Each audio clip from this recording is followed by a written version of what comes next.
All right, welcome back. Welcome back.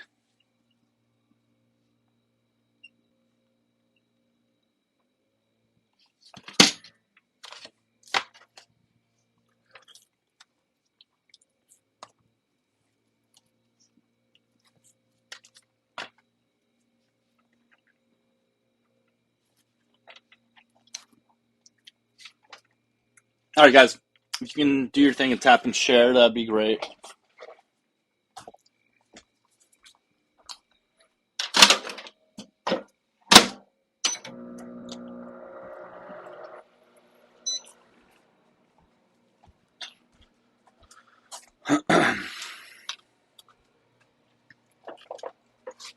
And just be ready for incels. This whole live is going to be about incels.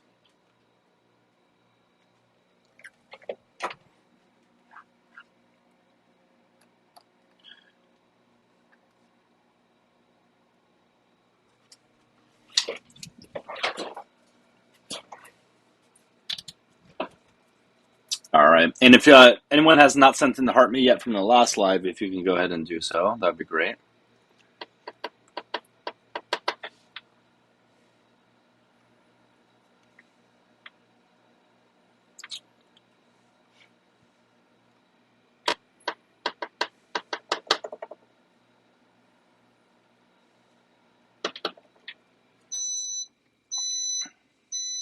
Meat curtains. Tell us how that gives you any indication.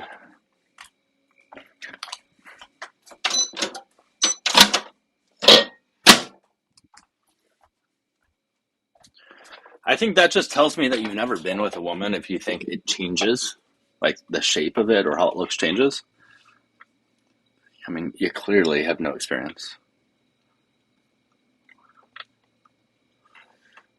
What the fuck? Like, wouldn't, by that logic, wouldn't they think that their thing down there would change over time if they sleep with a lot of people? Like, it'll get thinner or something. I don't know. Why don't they say that about your dingling?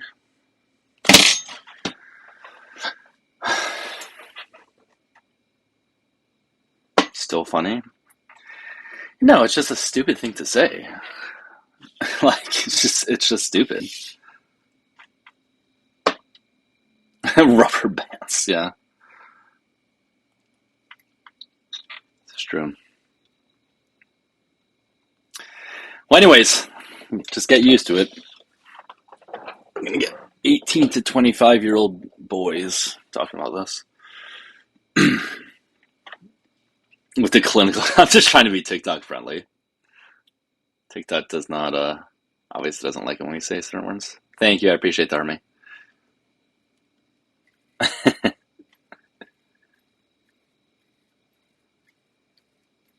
You're 5 foot and ginger. I think your body count will never change. You never know. Jay. All right, once again, guys, we are looking for opposition. Opposition is just anybody who think body count does matter, whether you think it matters for men or women, one more than the other, whatever, but just come on up. Yeah, and if you think it's a preference, come on up and tell us why you have that preference. Would I marry a woman with a high body count? I don't ask their body count, so it's sort of like a moot point. I never asked their body count, so I wouldn't know whether they had a high or low one. It's just not really a relevant factor.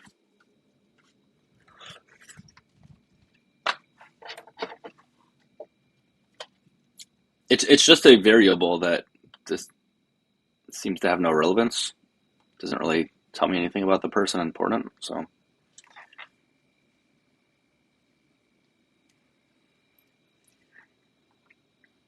You clearly have an idea after 50 minutes of talking. I think those are your preconceived notions that you're putting upon them. I think you have this idea of the world was very, very skewed. All right, well, let's bring this guest up. What am I eating? Fried rice, chicken fried rice, actually. Well, Wamper, we're asking why you have this preference. You're labeling as a preference, we're asking why, and just that's it.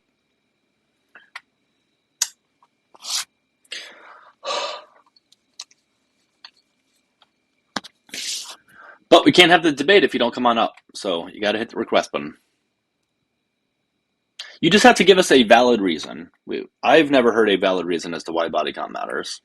I understand valid would be subjective, but it seems to always stem from insecurity. Insecurity and comparison.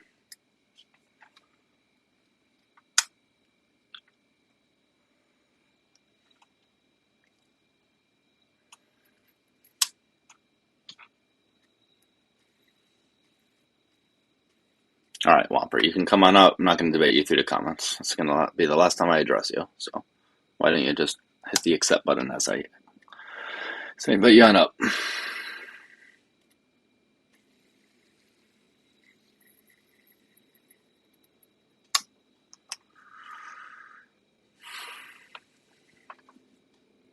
Everyone else, though, if you want to keep tapping, getting the likes on up. And I know most of you already sent your heart me, but if you haven't, if you can do that.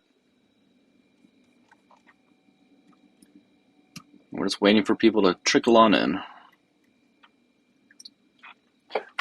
Well, Tess, this is for people who think body count does matter.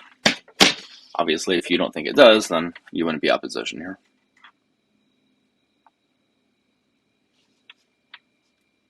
But we would like to hear from the people who think body count matters. Tell us why it's important. Tell us why it's something that you have to ask. Tell us why it's something that you have to know.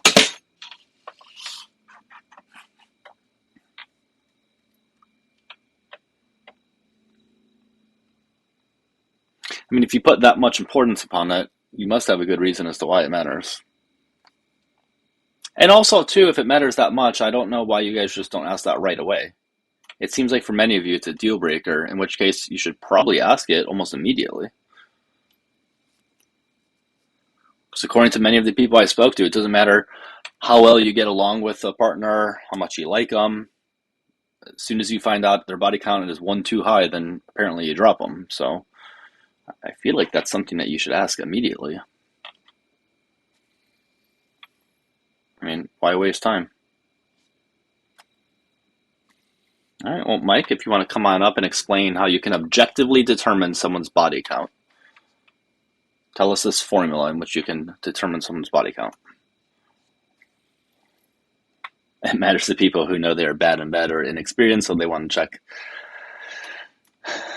Yeah, that's mostly it. Well, yeah, that is very true, Meg. So they try to figure out some way as to how they can think of or how they can determine body count. No, nobody should have to tell their body count at all. But I'm just saying, for the people who think it really does matter, because that's what I'm trying to speak to. I'm trying to speak to, I mean, it's almost exclusively men, but men that think body count matters. I'm asking why it's of importance to them. What's the validity of it? All right, Primo, hello. How you doing? Hi, just one tiny little point. I just need to know your age. I just need to know your age. I just need to know your age. I just need to know your age. I'm 20. Okay, and do you think body count matters? Only in one scenario, it will be nice to know if you're somebody's first person to be with, so to be extra kind and careful, that type of way. Nothing else. I mean, I think you should probably be like kind and careful regardless at first, but... Well, yeah, but okay. If you're... I've been somebody's first person, so that gave me an idea to maybe explain if there's anything they might not know, Yeah, I mean, that would be a conversation between you and your partner as to, what you guys want to do in bedroom and stuff like that. But in general... Exactly. But you should, be careful anyway. Sure. Okay. All right, well, it doesn't sound like you disagree with us in general, so let me bring you back down. But no, you get it. I appreciate it. Take care, all right? All right, let's bring up the next test. Again, guys, we are looking for people who think body count does matter. All right? If you don't think it matters, please don't come on up. Hi, Cosmic. Hello. Hey, I just need to know your age before we move forward. 32. All right, and you think body count matters?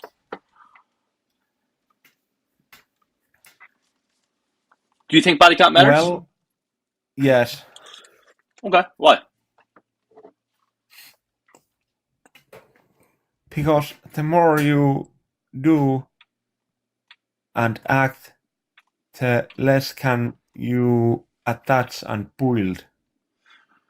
The more you act, the less you will build.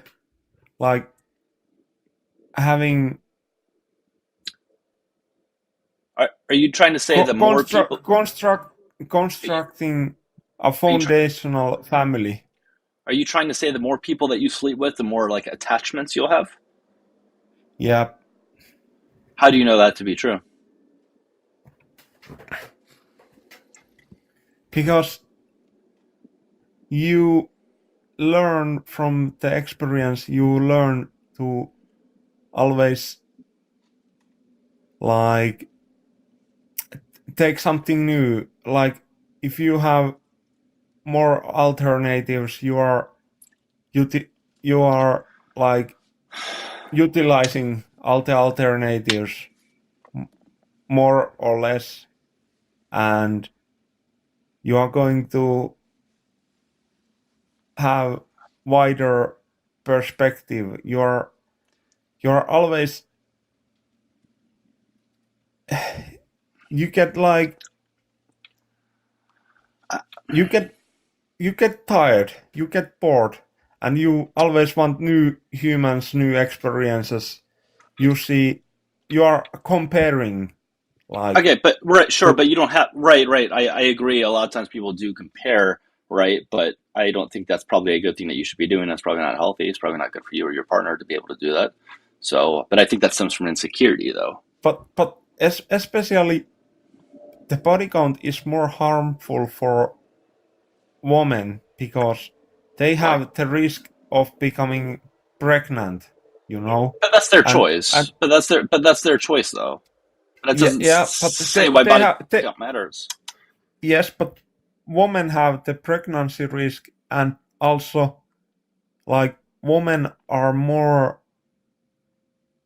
attaching to More what?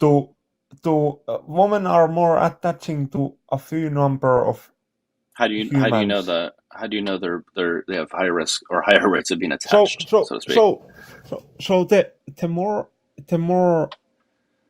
women are using, the more alternatives women are using, the more shattered, the more fractures they get. Their feminine energy, the feminine energy get fractures, and they can after that they can never again build a family. I don't really know what you're saying. If I'm going to be honest, I'll be honest. It is a little difficult to understand you. It's just difficult to understand what you're saying. Let me see this other guest's opposition. Whomper, how you doing? Good. How you doing, Doug? All right, Cosmic. Yeah, I'm going to go ahead and bring you down. Yeah, I'm doing well. How old are you? I'm 26. All right. Anything body count matters? Yep. All right. Why's that? Like I said, I mean, it's an important preference, and it informs a lot of other decisions you make when you're getting into a relationship with somebody. Okay. What does it say about somebody? I never really said it said anything about somebody. So what do you mean by that?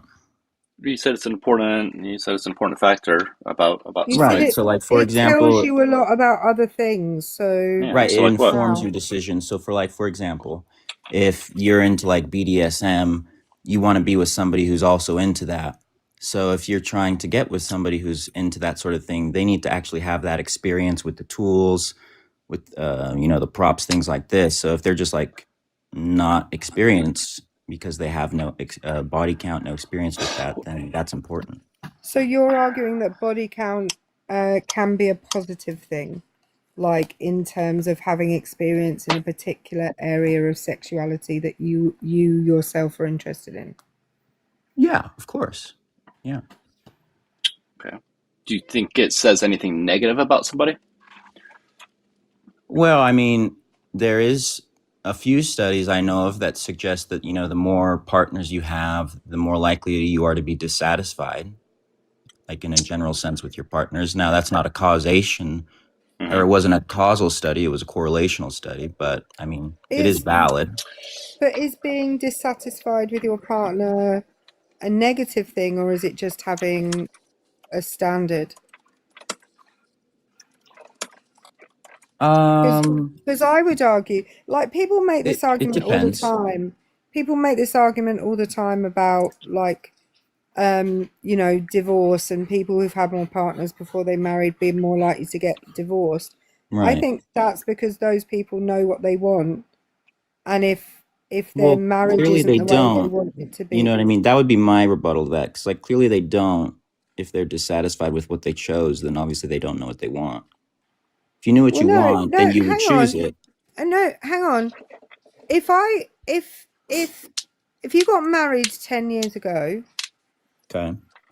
are you and the person that you married the same people 10 years later as you were when you got married? I guess it depends on what you mean by the same, but I see what you might be getting at. So why don't you continue? Well, I would argue that every human is constantly evolving, not in the biological sense of evolution, but Maybe psychological.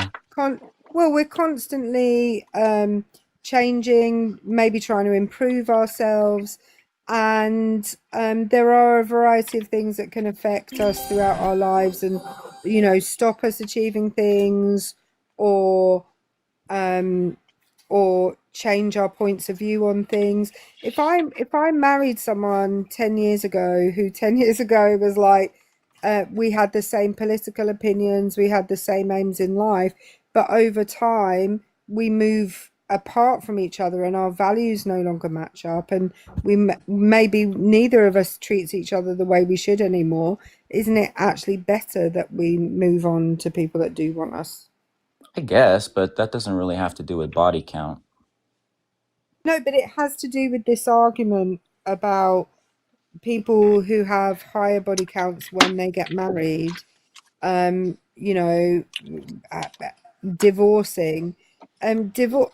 I don't inherently see like splitting up with somebody as a negative thing. In many cases, it can be the most positive outcome if it's not working out the way the people involved You know, want it to be, it you know? beats Well, a I very would draw unsatisfied less relationship. attention. Yeah, I would draw less attention to the action of divorce and more attention to the dissatisfaction of the relationship, which is what the correlational studies find. Most importantly, I would say, Well, how do they measure satisfaction? Like, what?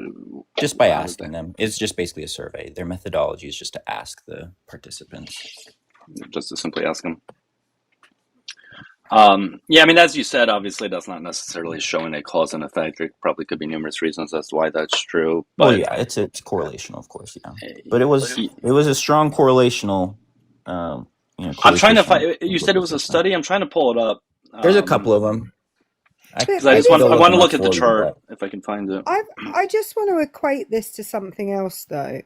Like if you live in the same town that you were born in, and you live in that town all your life and you don't go visit anywhere different, it's highly likely that you're going to be satisfied with that place because you've never experienced anything other than that place.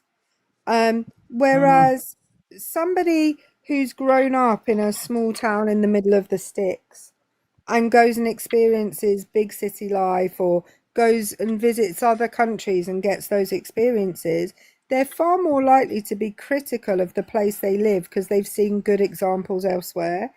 And I just think, you know, what we're doing is we're saying that staying in one place all of your life, you might be more satisfied with it, with being in that place, but actually that doesn't really mean anything. It just means that you don't have the comparison to make to it. All right, Ray, I'll get to you in 1 second to introduce you. But so I found it. So yeah, the relationship between sexual history and marital satisfaction, but it's not even quite linear. So like what I mean by that is you see with one partner, and this is for women, they have like a 72% satisfaction. It goes down steadily until 5, and then it goes back up, Yeah, it and then it goes back plateaus. up. Yeah, it plateaus. Yeah, Yeah, it goes back up, which is odd. You would think if it it is was kind of weird. yeah, it is a little odd. And then with men, it sort of does this up and down thing as well, which is a little weird. But There seems to be some kind of a sweet spot, I guess. I mean, well, all I'm trying to say is there's probably not there wouldn't be a direct correlation then, because if it goes up at 5 to 10 partners, there's probably something else at play as to why the Well, I marital think it's like satisfaction once you decreases. go past a certain threshold, you turn into the type of person who actually values the experience. Does that make sense? Because then I think there's also the other way I was saying, where it's like, if you have no experience and you are a virgin, right? You probably want to get with another one. That might also be part of your preference. I don't want to be with somebody who's really experienced, because that's going to put a lot of pressure on me for my first time, things like this. So I mean, that's why I think ultimately can body kind of count go doesn't both ways. Yeah. Let me introduce this guest real quick. Ray, how you doing? Hello. Hey, I just need to know your age first. How old are you? I'm 19. 19. All right. And do you believe body count matters? I would say so, yes. All right. Do you think it matters for men and women equally, or one more than the other? I would say, yeah, relatively. I would say equally, yes. Okay. Why do you think it matters? I would say a high body count sort of represents the ethics one has when it comes to sexuality. You know what I mean? And what would those ethics be? Well, that they just simply don't care about having a high body count. And I think it matters to have a high body count, because I think you only should have sexual, intimate moments with someone that you actually, hold a connection with, not with any random person. But what does it say about somebody else? So you meet somebody, that you like everything about them, but you find they have a body count that's like one too high for your liking. Why would that change things? Well, again, you have to look at like one too high for my likings. I don't really care if they have like 3, 5, or 6 maybe, but if it's above 10, it raises a lot of questions. It makes me wonder why they had so many relationships, or why they hooked up with so many other people, and just shows me how they perceive the sexual relationships. What would those reasonings be that you find to be problematic? They just don't care about connection. Well, that's not true. It doesn't say anything. What does the word connection mean, Ray? And what's up, Snitch? Well, You can chime in a minute. Go ahead, Ray. Go ahead. Reply to her question, or did you say something else? No. I was just telling the person above you that they can chime in afterwards, but you can respond to what Erica said. Could you repeat it? Sorry, I didn't really pay attention. What I suspect that what you would mean by connection, and what I would mean by connection, are different to one another. What do Yes. you mean by connection?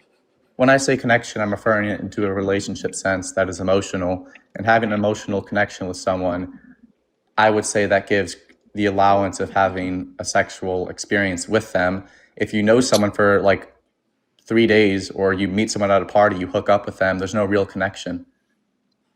Who are you to judge whether there's a real connection or not? Well, it's just, again, it's my preference. That's how I see it to be. And it's based on my experience I as well. understand that, but you're making a judgment on somebody else's emotional state that you can't possibly make. I want to. There's a ton. I've watched a ton of content from people that are like, I don't know, quote unquote relationship experts, that talk about this, like when you should sleep with someone or when you shouldn't, kind of thing, like how long it should take. And nearly all of them say that there are circumstances under which, like an intense situation can cause like a connection that otherwise it would take months to achieve. Yeah. If you are both in a like really pressured situation. That makes sense. I can see that. And it would be something like if you are both witnesses to like a serious crime, or you're involved in a road traffic accident, or a tsunami comes or something. So this idea that a connection can only be forged over a long period of time, I don't think there's any proof of that. Right. Yes, All and right. actually, Hold on sorry. 1 second. Hey, I'm happy to bring one more opposition up, because I can make it more of like a panel type of thing. I'm fine doing that, but just if you're in a request box and you agree with us, you agree with me and Erica, please drop. Doug, I need to make a call, so I'll have to come back. Okay, no worries, that's fine. And Snitch, what's going on? You want to chime in? Yeah, I wanted to chime in because as far as like ethics go, like, how do you know that one person's ethics at one point in time doesn't change over time? So, like, some people go through, and I'm sure, like, this is pretty common wording and phrasing. Just let me know if you've never heard of this term. But people going through like a quote unquote hoe phase, and that's like very common terminology. Not everybody stays in that, and they may evolve their beliefs. They may evolve how they like interpret sexual interactions. And so not everybody's going to stay in that. And so you're making judgment calls off of somebody's past and like basically projecting it onto their future. And I don't understand that. You're talking to me, of course, right? Yeah. And Yeah. Wampar, do you want to still continue with the group conversation? If not, I can swap you out with somebody. No, I'm down to. I mean, Okay. I'm Yeah, curious. just Just chime let in me. whenever. Chime in. Just Okay. just chime in whenever there's like whenever somebody A break. stops Okay. speaking. Yeah. So Okay. yeah, go ahead, Ray. Respond to what's said. Well, yeah, of course. I think that's actually a really good argument. But again, this whole thing is based on preference, and my preference is say that I wouldn't want to be with somebody. And of course, it's different for you or anyone else that has a high body count. Although I understand that some people have hoe phases, it is a pretty common terminology. But I do know some people who haven't. And the other person who left because she had to take a call, she made a lot of good points as well. And again, if I were to learn about this person, let's say a person with a body count of 10 told me that each specific one, and she wasn't lying, she was telling the truth, and she said each specific one was with someone that you had a connection with, it'd be different compared to if she said that I had 10 body counts with 9 different dudes that I met at a party after the night, I never talked to them again. You see, there's like different levels to it. But again, it's just based on my preference. It can be based on your preference, but you're also making judgment calls on people specifically, saying that there's like a good way to go about it, or like you value something more, implying that it's better and more like it's a higher thing. Almost like you're adding an additional layer of like what's good and bad to do. And so like you clearly didn't just hop on this live because of preference. You clearly hopped on this live because you truly believe what you're saying. It's not just something that you're like, oh yeah, this is just my unbacked preference. Doesn't really, I don't really care what other people do. Mm-hmm. Like clearly you hopped up here to say something, so. Mm-hmm. I really came up here so I wanted to see the other point of view, because I really can't even interpret it or think of why body count wouldn't matter. So I was kind of looking to get disproven or proven wrong. Yeah, I'm so people who undergo like some kind of like mental trauma, or there's a lot of reasons why people may quote unquote go through a hoe phase, whether it be due to just not wanting to feel a certain way and out like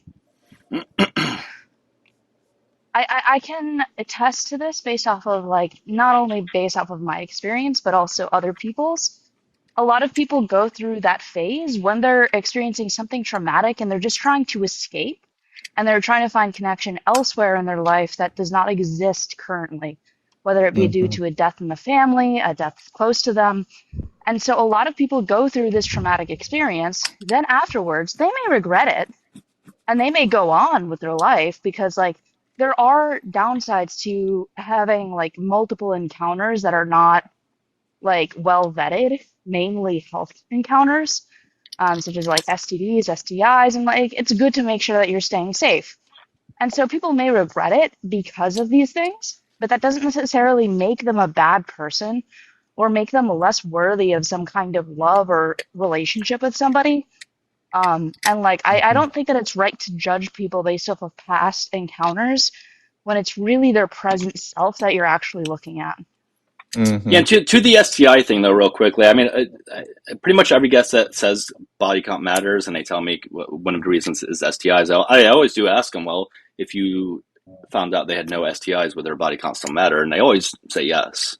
So Mm-hmm. it seems like that's always like a surface level response or reasoning. It seems like there's some sort of deeper reasoning as to why body count matters. Yeah. But no, what she was saying, yeah, I mean, I sort of agree with it. And if I had a partner in which she told me this, that she had traumatic experience, and that's the reason why she had such a high body count, I'd be more reasonable compared to the other examples of girls who've told me that they have a high body count for the reason that they've gone to parties, hooked up with a guy, and never spoken to them again, which is the majority of the time that I see it to be. not only with me, because I only have so many experiences with girls, but I have a lot of friends who are girls, and they tell me this thing, and it sort of just appalls me. I just think it's kind of gross, in my opinion. Why does that change though? Your perspective of them, and what does that change about who they are as a person, as their reasoning as to why they slept around? Well, again, it's just wait. Can you repeat that? Sorry. Yeah, why does their reasoning as to why they slept around dictate like who they are as a person, or why does it change your perspective of them? You said you're okay with them if they had a traumatic experience and that's why they slept around, but if they just did it because for fun, then you're not cool with that. Why does that change? Well, yeah, I mean, again, it lines back to the thing I said in the beginning, which is preference. And I have a preference towards someone who actually has reasoning into having multiple body counts versus someone who doesn't have a reason. I mean, But the reason to why? why you would have a high body count going under trauma is much better than having a high body count without going under trauma. But why? It's just the way I see it to be and how many No, guys see it to but be. why do you see? Right. Okay. Everything that I have an opinion on, I can give you the reasoning behind why my opinion. I'm never like, well, I just think like that. What is the reasoning behind your opinion? Okay, I mean, yeah, sure. If, like I said, if I'm talking to a girl and she has non-traumatic reasons to why she has such a high body count, I see it to be a little bit sluttish. Yeah, Oh, but gosh. why? Jesus. You want I me to don't know. define the word Can I sluttish? chime in real quick? I feel like we're kind of missing the part where people just value monogamy. People value intimate relationships. God. People value Wait, you can be monogamous without only having one partner. Like, meaning you can have one partner at a time, but not cheating on that partner. Like, I very much do not like cheaters, and if somebody has cheated in their past, I think of that as like, okay, judge them I'm going to for be it. really extra careful of you Right. because you've cheated in the past, but that's not the same thing as having multiple partners Absolutely one is. by one. Mm-mm. No, Why it's isn't not. it?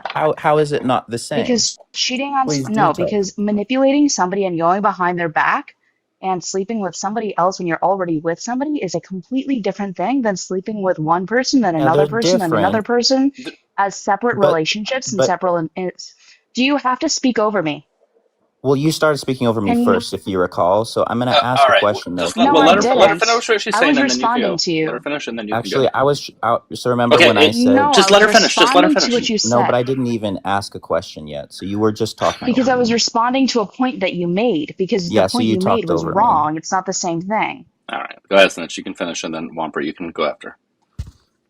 Sure. The point you made is wrong. Sleeping with multiple people at the same time and manipulating people behind their back, saying that you're not sleeping with multiple people, and despite the fact that you truly are lying about it, that is a completely separate issue when you're compared to somebody having multiple relationships, one after another, being totally honest with the person who you are in that relationship with.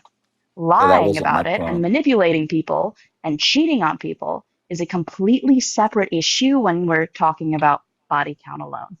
Yeah, so that wasn't my point. Anyways, are But you that done? was your point. No, it wasn't. Are you done? Okay. You were comparing people who cheat to people who sleep around. Do you You remember literally why? said So what happened monogamy. was, so what happened was you have been spending time talking about how you shouldn't judge people for their past actions until it came to cheating. And then I asked, well, why is Because that it's different? lying. Because it's lying.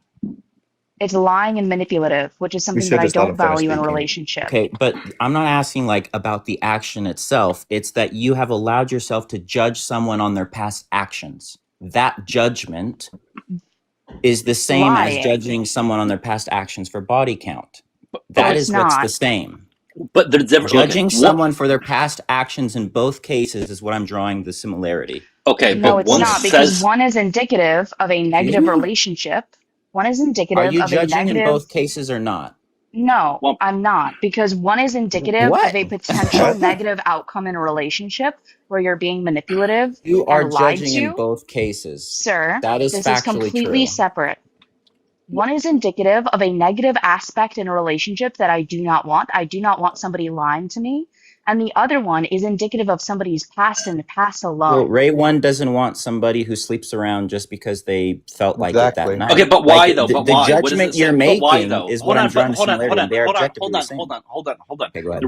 The reason why we're speaking about how cheating matters because it says that somebody has a history of like lying, deceiving, and just breaking somebody's trust and things like that. So it can say something about who they are as a person. We're asking what sleeping around says about a person. It says a That's lot. negative. That's negative. Yeah. So what does it say about a person that would be a negative thing? Well, I mean, yeah, I could respond to that. I would say that, like you said, cheating shows a lot about a person. It shows that they're dishonest, but you Mhm. could conclude or use that as an example of someone with a high body count that they're most likely not going to be that good in a relationship, or they just don't care about sympathy and connection That as Well, someone with a low Why? body it does count. not show Well, that. hang on. You would have to You show don't why it sleep shows around that. with someone you don't have a true connection with. Hold on. There are plenty of people who may sleep around, quote unquote, and then they get into a relationship and they have a perfectly good relationship. Those two have Okay, nothing to so do with each Yeah, it other. seems pretty can I sluttish ask, to me. the problem you have But with cheating is the lying, right? that's Yes, yes. because it's Okay, indicative so of if a somebody negative has aspect to a right, relationship. okay, That so let is me ask you. why. If somebody has a high body count because they lied about who they were to these people, they lied about, just take your pick, would then you have an issue with it? Yes. Yeah, if there was Perfect. lying involved, yeah. Perfect. But that has nothing to do with Perfect. body count. It has to do with Okay. lying. Which is kind of to my point, which is that we're judging people based off of their past actions because we have preferences and values No, about what No, we you're it's want based in a off right. of a partner. past action that He's Now, bringing if up a it's good about point. potential lying, meaning. Hold on, it let doesn't Erica just have go. to be cheating. That's what Erica, we've just go ahead. discovered. No, Erica, I go just ahead. want to put. I just want to. The problem that that we're encountering here is that everybody. First of all, sex is an enjoyable thing for people that partake. Well, it should be an enjoyable thing for people that partake in it. And the idea that that there is no other thing that is enjoyable where we say you can only do it under this set of circumstances if you are, doing it with the same person every time, or if you're committed to them, which is just interesting. Why we set this one thing apart when there's a whole ton of things that we do with our bodies that are actually quite intimate, involving other people, but this one thing we set apart, and we kind of put it up on a pedestal when actually it's a natural biological function of the body. The second thing that I think is that people, that you guys are not thinking about here, is either is a person, whether they be a man or a woman, could have been in lots of situations where they felt that there was a really strong connection, and where they were the ones being lied to by the other person who was, and thus their body count is high because they've been lied to a lot. And just this idea that the person with the high body count must be the person lying to everybody, or they must have entrapped people into this situation. There are a whole ton of people who have engaged in what they thought was going to become a relationship, or was the beginnings of a relationship, only to find out that the other person didn't have the same intentions as them. And you can be as careful as you like, but if the other person engaged in that relationship is being dishonest, then it doesn't matter how careful you are. People are really good at manipulating each other. Hey guys, keep tapping and sharing, please. Let's try to get the likes on up if we can. Good. True. You wouldn't run into those issues if the person is a virgin and telling the truth. I will say that. Mm-hmm. That's not true. So actually, one of my exes was a virgin, and he cheated on me. So you're literally wrong. That's not what I was saying. I was talking about You're literally the you're saying that body count satisfaction. you're saying body count is indicative of whether or not somebody's going to lie to you. That's just not true. No, that's not what I said. Well, I'll tell you why it's also not true, Come on, scientific. scientific. Y'all are It's putting words in my also mouth. it's also not true because a lot of this is about intention, and someone can have a lot of opportunity but be incredibly selective, and so they have a higher body count than somebody else who has no opportunity, but bad intentions. And even if when they did get the opportunity, they would take any other opportunity as soon as it arose. And yet what we're doing is saying that, well, because that person has had no opportunity, therefore has a low body count, that person must be the good one in this situation. Oh yeah, women are far more selective than guys are on average, for sure. Like far more, based on the number of opportunities that women typically get versus the amount of times they partake. It's certainly much lower than with men. Men For have sure. very little opportunities often to sleep around with somebody. When they get that opportunity, they take it. For sure. I have a question though for all of you. If any of you have kids, then this would be particularly pertinent. But if you don't, just imagine. How many of you would recommend to your children to go get a bunch of experience by having a lot of bodies? We're not arguing that.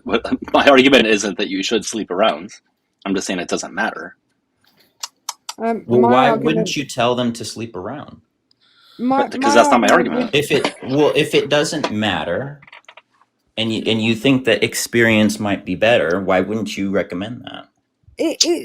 First of all, I think that the first recommendation we should be making to young people, and I say this as someone who was teaching sex education to young people today, is that whatever they, and I literally mean today, is that whatever they do, they need to be safe. That is that is the thing that I tell everybody that I teach, that it is about your safety.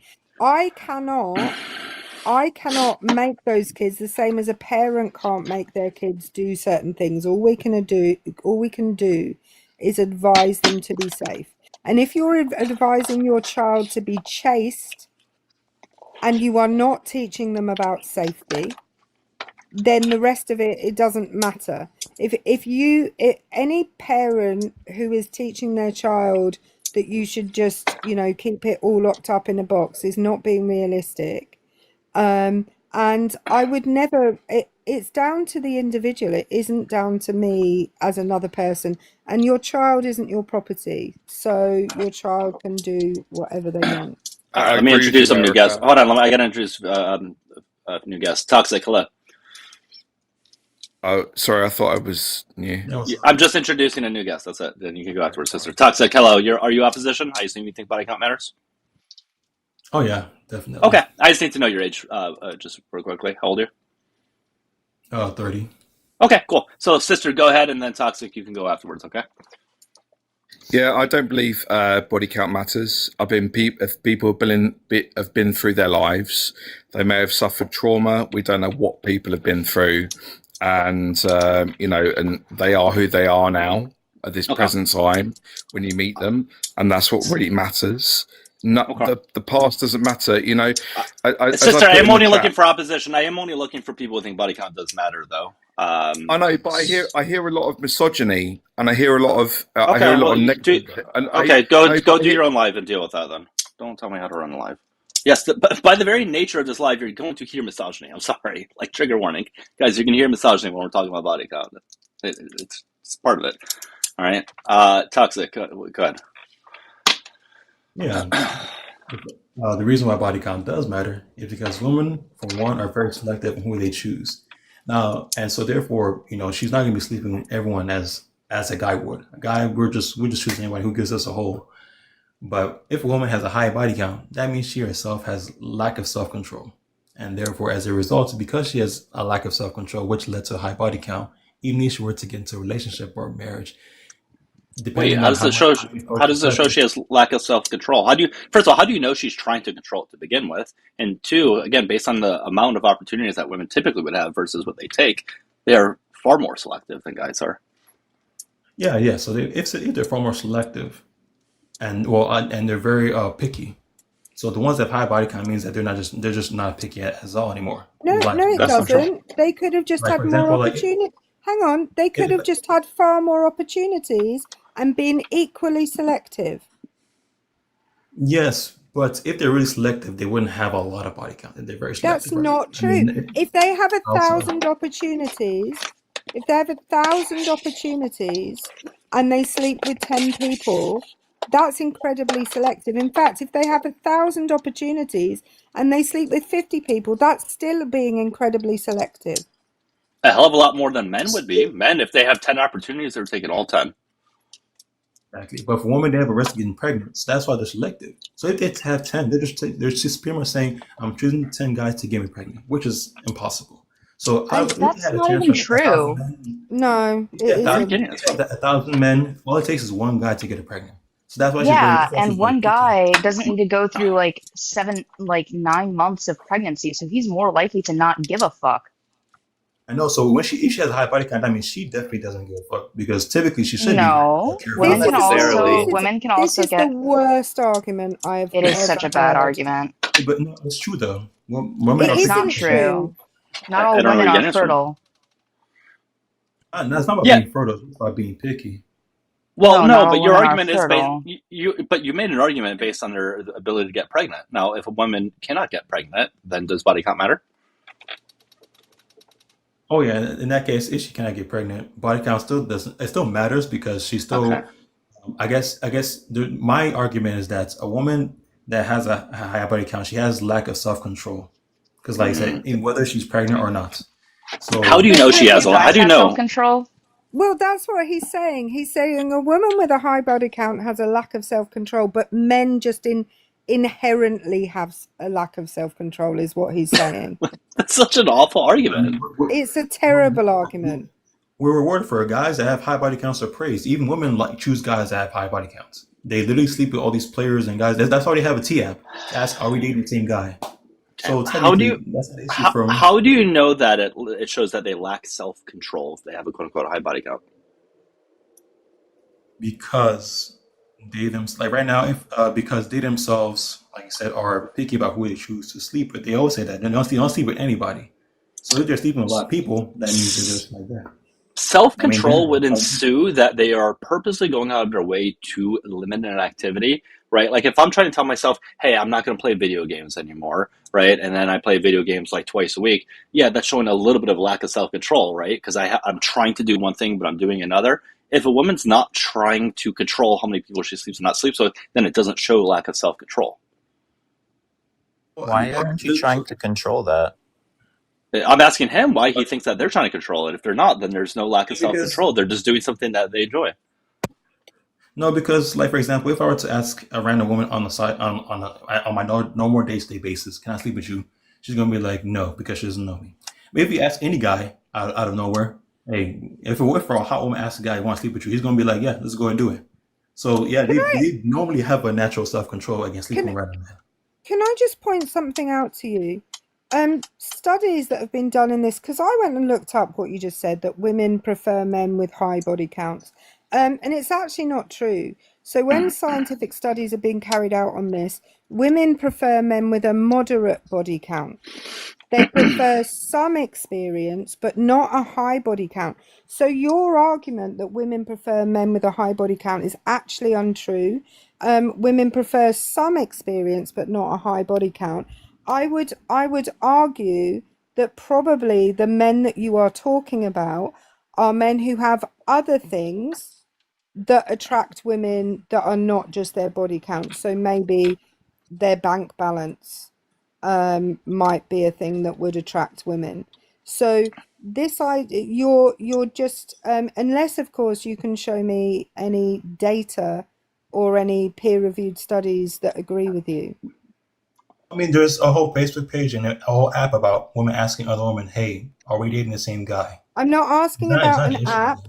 I'm not asking about an app. I'm asking about a study that has a methodology and that has been peer reviewed. Can you show me one, please? By the way, I just wanted to briefly say, I just realized this is the same guy who thinks that I am. I'm just going to say that he's made very interesting claims about me and my boyfriend for some weird reason. Toxic up there? Yeah, on another live, he's called Jackson the F word. Oh. No, I don't care. Toxic, well, I'm not surprised. Why do you go around calling people that? No, I just said her boyfriend, her ex-boyfriend was weak, or I guess it was supposed to be her fiance, but I guess that didn't work out. I just said she had like a deep voice. No, he's never been my fiance because he hasn't proposed. But you talked about him as if he was going to propose anytime soon, like last year. No, I never did talk about him like that. I remember. So you may not remember, but I remember that. That's why I No, remember. I didn't. Okay. Well, I also remember you calling him the F word, so there's that too. I never called him that. So that's why I'm saying we're lying. But I will say I'm more inclined to believe her. Voice. I mean, because let's be honest, you're gonna believe a woman, which is fine. Sorry, Toxic. Can you show me that peer-reviewed study, please? Okay. Yes, I have peer-reviewed study that says about high body count affecting marriages. Let me get it real quick. No, that's not what I asked you for. I asked you for a peer-reviewed study that says that women prefer men with a high body count. Well, because based on dating app statistics, let me get it. I don't. Just go ahead and get it. Just get I'm it. sorry. Hey, I don't want information. No. Toxic. I do not want information from a dating app. And by the way, those things with women calling out like, "Are we dating the same man?" They're not saying that because they're trying to pick that man. They're saying that because they don't want to pick that man. No, all right, Toxic, go find the study. Go find the study. Go find the study. Go find the study. Go find the study. You're gonna be muted until then. People in the request box, I see you in there. We can swap out guests. Let's get to 15,000 likes, and then we'll swap out guests. Okay. So people in the request box, just hang tight. Once we get to 15K, I'll swap out Toxic and Whomper. I love this argument that women checking if the guy that they're with is dating someone else is because they think that's cool and that's what they want. What the fuck? What? It's weird that you don't even know the point of that app or that Facebook page, whatever. I hope you're finding the study, because you're not going to be speaking until you find it. I'm getting for it right now. All right, guys, keep tapping. Once we get to 15,000 likes, we can swap out Whomper and Toxic for new opposition. So if you're in a request box, just hang tight. We'll get to you, okay?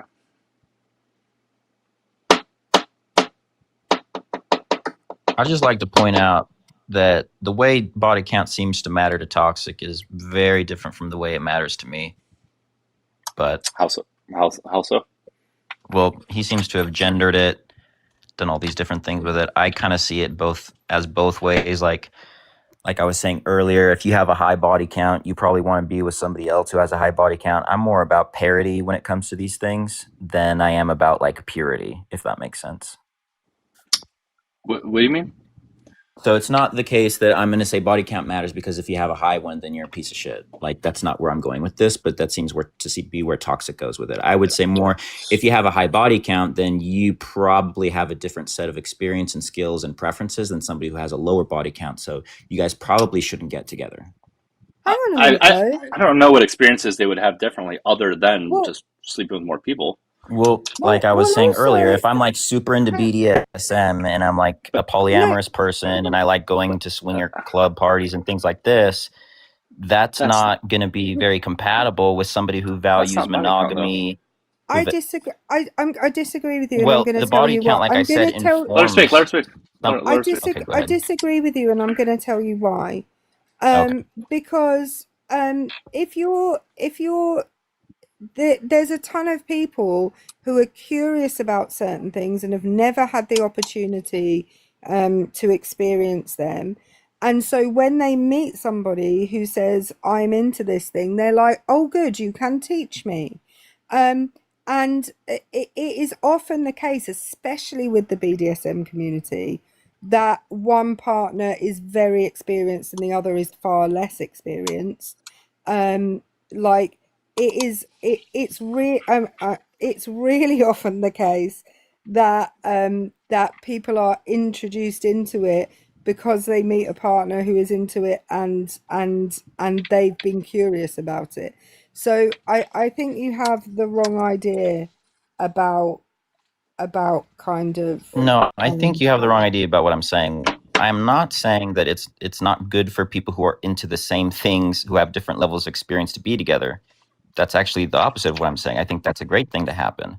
What I am saying is this, though: if you are like in video games, I don't know if any of you play video games, like you have rank systems where people who are at the same skill levels get matched with other people similar to those skill levels. So that's what I mean by parity. So it's like if you have two virgins who are going to experience something together, that's a different kind of, situation than if you have somebody who says they're into BDSM but has no idea to how to use any of the tools, and then tries to get with somebody who does, and then ends up hurting them because they have no concept of No, like how to because the properly person tie that they're getting somebody with would or how to have the properly. experience.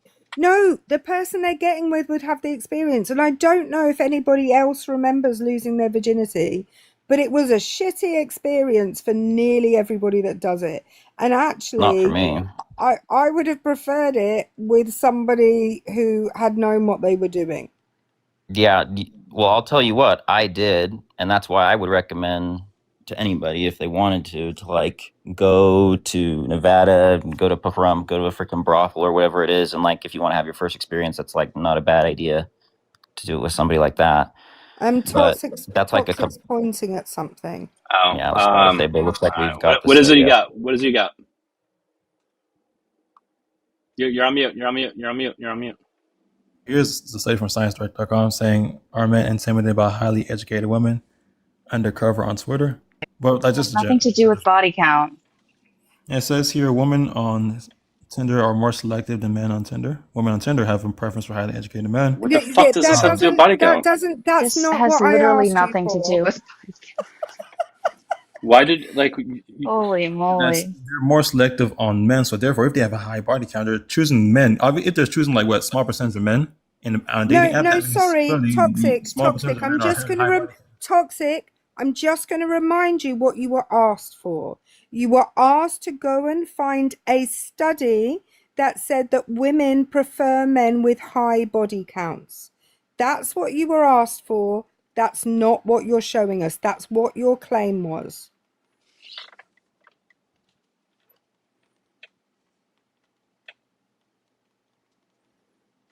Yeah, right. you waited for a second study that had nothing to do with what we were talking about. Not surprised. Correct. 15,000 likes, we can get to new guests, guys. We can swap them out if the people in the box are still there. But we are looking for opposition, so if you think body count matters, you can come on Hey, up. Scientific, I have a question. Would you, if you don't have a boyfriend now, would you date a virgin again, like you said your last boyfriend was? Why or why not? I wouldn't care. I would care more so that the person was a cheater. Sure, but that's like the only gun thing that to I your care head, about. I guess. Like gun to your head. Which would you prefer? I wouldn't prefer. I would literally say, I would flip a coin and say whichever one's which. I wouldn't give a crap. So what do you select for then? Because you can't select for lying, for cheating. Yeah, well, you that can, doesn't happen till later. Actually, no, you can't select for it. Unless So you I can judge them by ask- your past actions, which you said earlier was bad, but I guess now you think it's good. No. I guess. Can I explain what I'm talking about? Yeah, so I judge people based off of traits that could be indicative of bad outcomes in the relationship. So, for example, if I ask, hey, have you ever cheated on? No, because that's not indicative of a bad out. Can you let me speak? Let her please finish. You have talked over me 3 times and you asked me about my personal preference. So why are you talking over me? Are you me? You're getting a little frustrated. You just need to calm down. No, because you're acting like you are me. No, I'm not acting like I'm you. I don't want to be you. Okay, so then you asked me my preference. You asked me my preference. Let me answer you. So my preference is based off of specific traits that are indicative of bad outcomes in a relationship. That does not include body count, because body count has no impact on whether somebody is or is not a good partner. Body count is just their past. I don't really give a crap about that. What I do care about is whether or not their past is indicative of future outcomes. Specifically, lying, cheating, being manipulative, being abusive, being stealing, being leech-like, so like just depending on you for literally everything. So when it comes to these sorts of things, I ask them about their personality. Like, I ask personality questions. That's how I found my current boyfriend. And I'll say, hey, have you ever cheated on anyone before? Have you ever been accused of XYZ before? And we'll have these intimate discussions like normal couples do. And if there's something about their past relationships or something that they're saying that seems off, then I'm not going to continue my relationship with them because it could be indicative of bad future outcomes. Body count, however, is not indicative of bad future outcomes. Lying in the past could be indicative of lying in the future. Cheating in the past could be indicative of cheating in the future. A high body count in the past is not indicative of a high body count in the future. I mean, that's just crazy that you would say something like that. Of course, But you it's still have yet to true. but you still have yet to Of course it substantiate how is. it says something specifically about a person. You still I haven't mean, really shown that. if you give me a study that says that people who have a high body count in the past is indicative of bad future outcomes, specifically in regards to cheating, I guess lying, being manipulative, well, host pulled up the that would one change about my mind. dissatisfaction. Yeah, but there wasn't a strong. But I went over how there wasn't a direct one-on-one correlation between that, which would probably suggest that it The doesn't have a study role in it. literally said that there was a strong correlation. Hold on, but the chart. But if the chart So- from one through 4 partners shows less satisfaction, and then 5 through 10 it goes higher, then clearly that satisfaction Well, I'm has nothing glad to we do with can body look count. at charts, but if the people That's who the did chart. the That's what it's study, based on, though. I know, but the people who did the oh my- study literally said it was a strong correlation. Okay. But do you understand what I am telling you? If 5 through 10 partners means they have a higher satisfaction, then it's not. Then it has nothing to do with it. No, what that tells us is that there's a sweet spot, which was what we've kind of discovered already. That there's a sweet spot. Now you're changing it. So now body count sort of matters at times. What? I'm not changing anything. We discussed the sweet spot when you What first do brought up the you mean study. by a sweet spot, though? That's suggesting that there is a number in which it would be better or which it would be okay. Well, didn't we also say earlier that, or was it Erica who said that women don't prefer men who have lots of body count, but also don't prefer the men who have none? They like some who have, or they like those who have some experience. Pretty sure that kind of speaks to this sweet spot theory here. Okay, but you're the one who's saying body count does matter, insinuating that the higher the number, the more it says something negative about someone. No, that's what I was trying to tell you. That's Toxic's position. I'm saying body count matters to inform your preferences.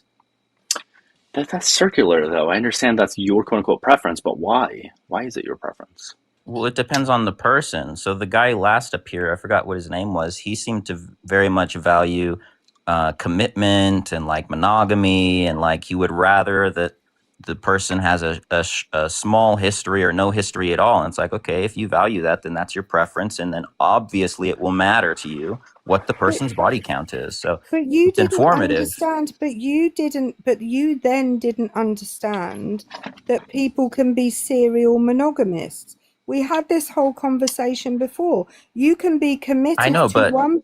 Can I? What is wrong with you? I thought this was a back and forth. So if you want to just go on yap and go ahead. You seem to be fourth in a whole lot more than anybody else is back in. I'm trying to contribute to the live. I mean, I'm happy to go back on mute and let Toxic take over if that's what you prefer, Erica. But I thought we were having a decent back and forth exchange here. No, you're having a decent back and forth exchange. Nobody All right, else. pardon me for interpreting it as being decent. Like, I don't know what to say to that. Do you have something else you want to say? Go ahead. Well, I was in the middle of it, and Yeah, then go you ahead. talked. I'm just going to start muting you when you do that. Go ahead. So you didn't understand that you can be a serial monogamist, i.e., you can be in lots of short-term relationships. You equated that to cheating on people. That doesn't mean that you're likely to. No, you absolutely did. Stop interrupting me. You Listen. lied about what I said, so I will didn't interrupt lie. and say that's false. Okay, the comments were watching. Guys, did Womp, whatever his name is, did he equate being a cheater to having lots of partners? Pop a 1 in the chat if he did. Pop a 2 in the chat if he didn't. I remember you did, instead of because asking that's chat to speak for me, I can repeat what the point was, which was we were saying that we shouldn't be judging people for past actions. And so then when I asked if you're Keep tapping and sharing, guys. 15,000 likes, we can get to a new group of opposition. I would love it if you're gonna mute me, if you would just kick me, because I don't think that's productive. Well, I guess I could say I've found some studies, but yeah, it doesn't prove my point that women prefer a guy high body count.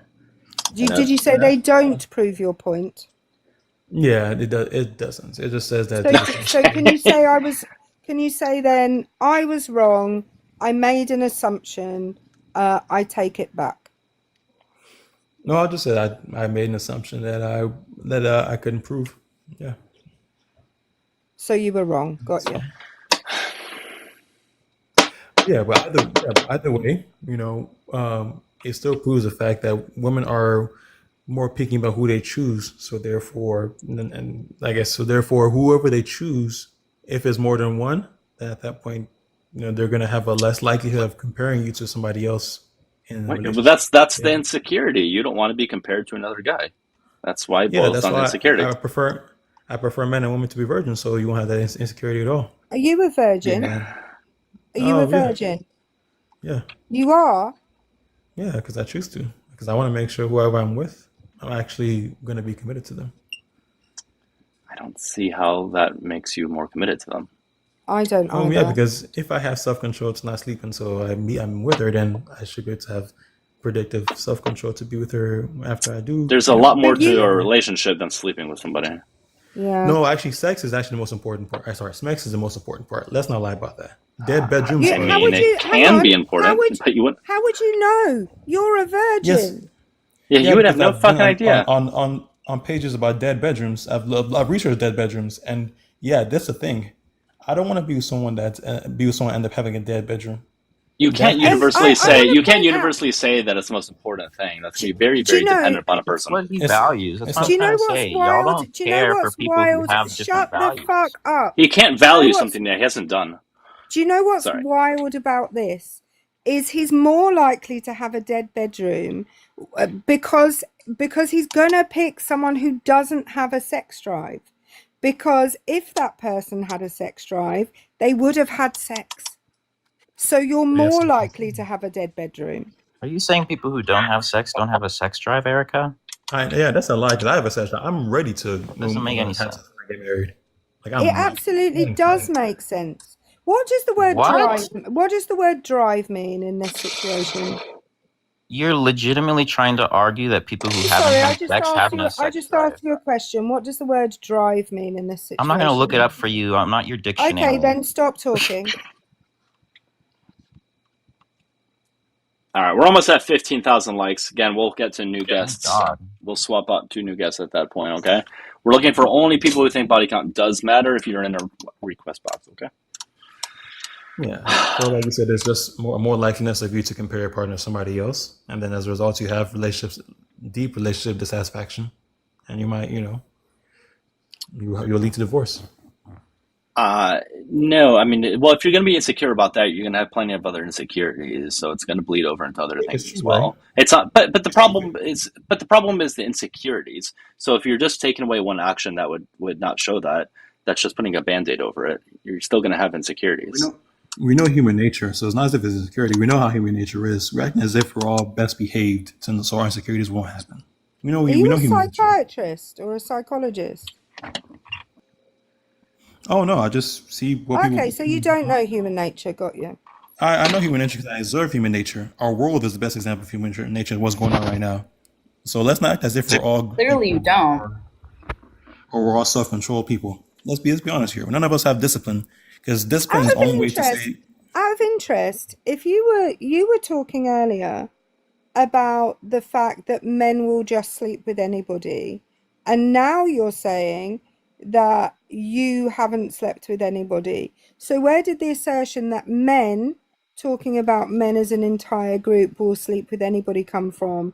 If your nature, and presumably you're observing your own nature as well as other people's, if your nature is not like that, I would imagine you wouldn't apply that to all men.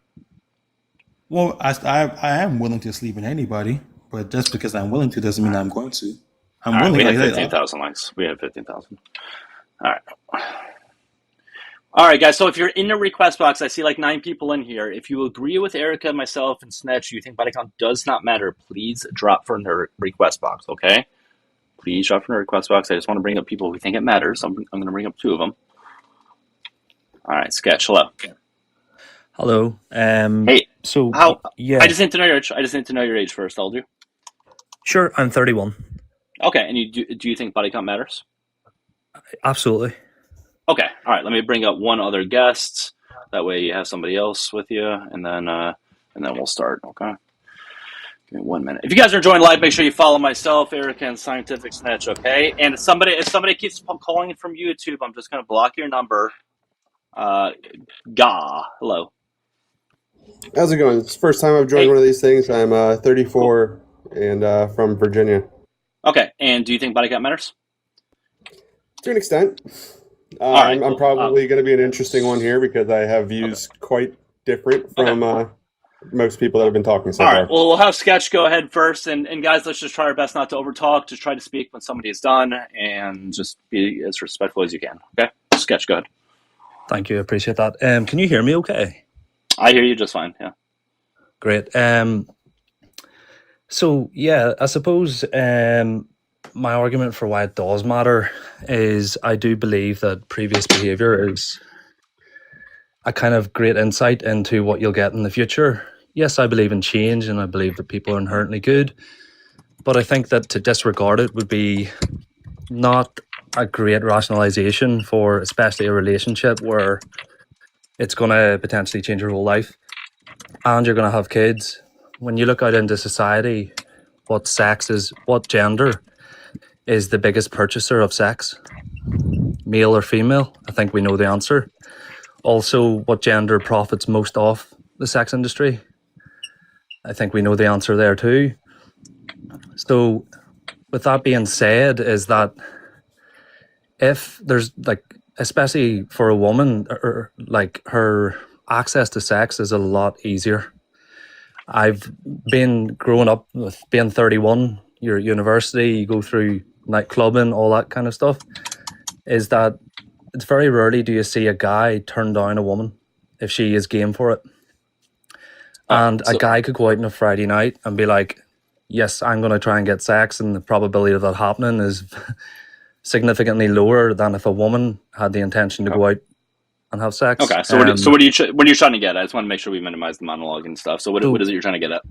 So the main thing I'm getting at is that a woman who has a high body count it can impact potential partners wanting to have a relationship with her long term, because a woman has an easier right to sex.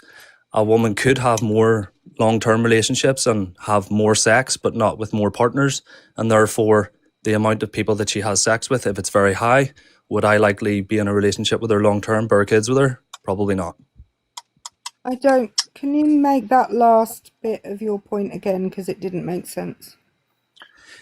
So if I had, for example, if I was single and dating and I had 2 women, and we were discussing these things, and one had a body count of 100, and let's take, for example, she's 25, and the other one had a body count of 10. She's been in more long-term relationships, the one with 10 body count, right? And they both are great, potential long-term partners. Is that the one with the lower body count? It would certainly be a factor. Why? And a big one at that. The one with the lower body counts probably had more sex. With long-term partners, yeah. What difference does that make?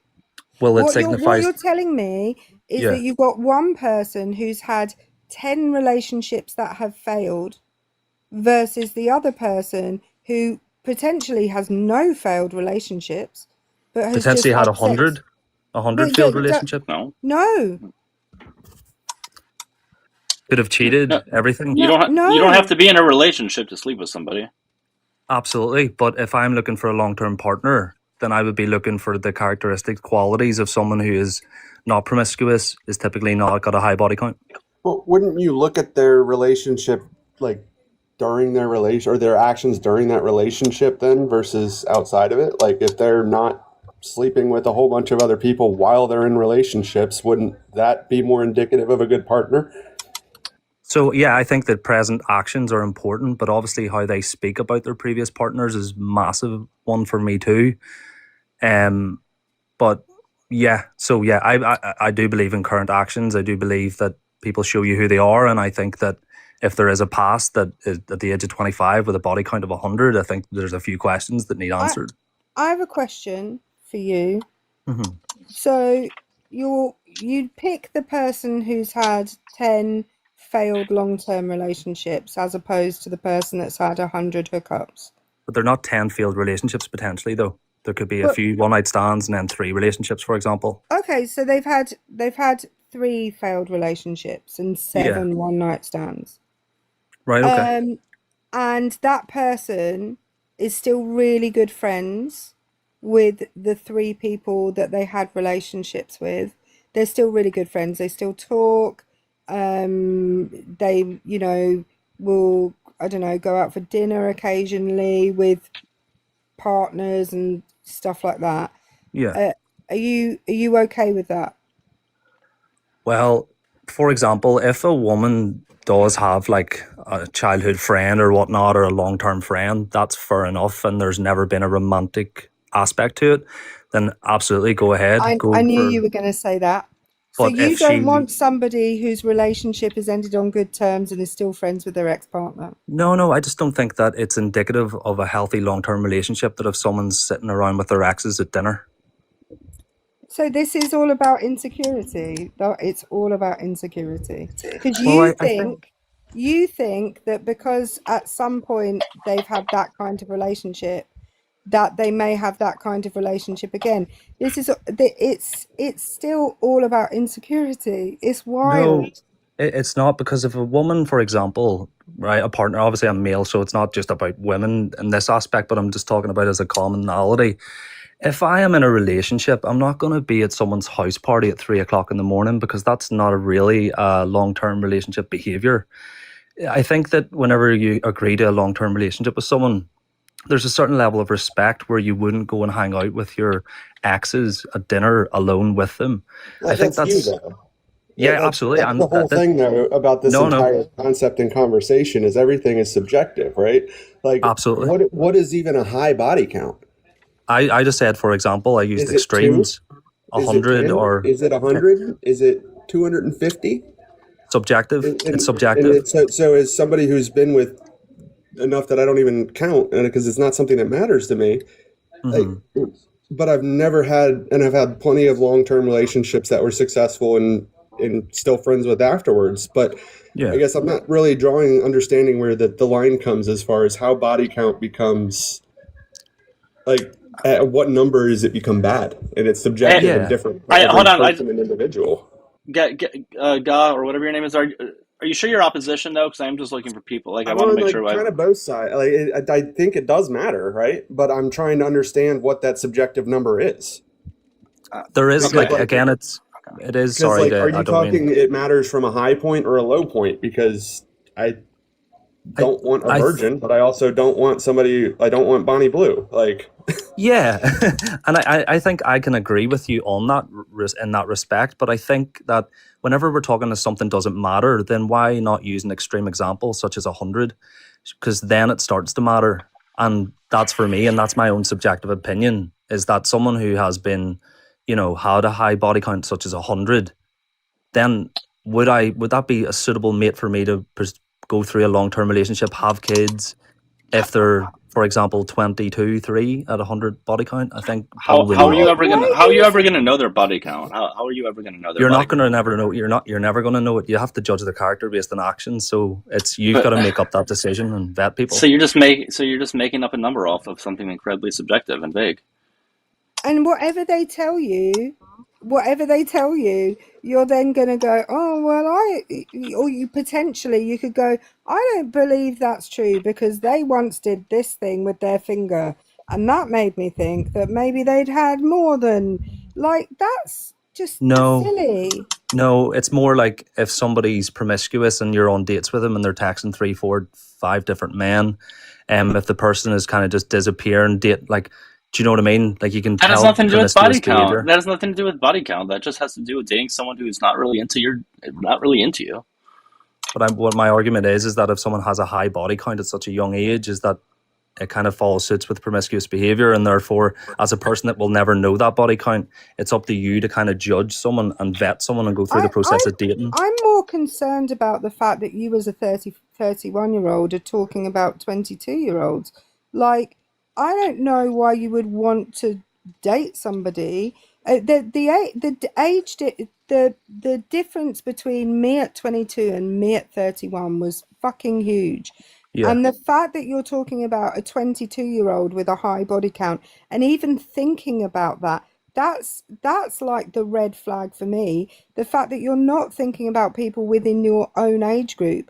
No, I'm not talking about no, that. but the fact that that's what you bring up as a comparison means that you are thinking about that. What I'm talking about is time and adolescence and a high body count. The argument is it doesn't matter. I think that someone at the age of 22 has slept with 100 men. I think there's a bit of concerns if I'm going to go into a relationship with But them. you don't need to be thinking about what a 22-year-old is doing because you're not 22. Yeah, but I've been 22. Okay, but you're not anymore. Absolutely. But as a 31-year-old, yeah. But I think, in my opinion, it does matter. And I think it's indicative of future behavior. Absolutely. And commitment. But you didn't say that person that had slept with 100 people had ever cheated on anybody.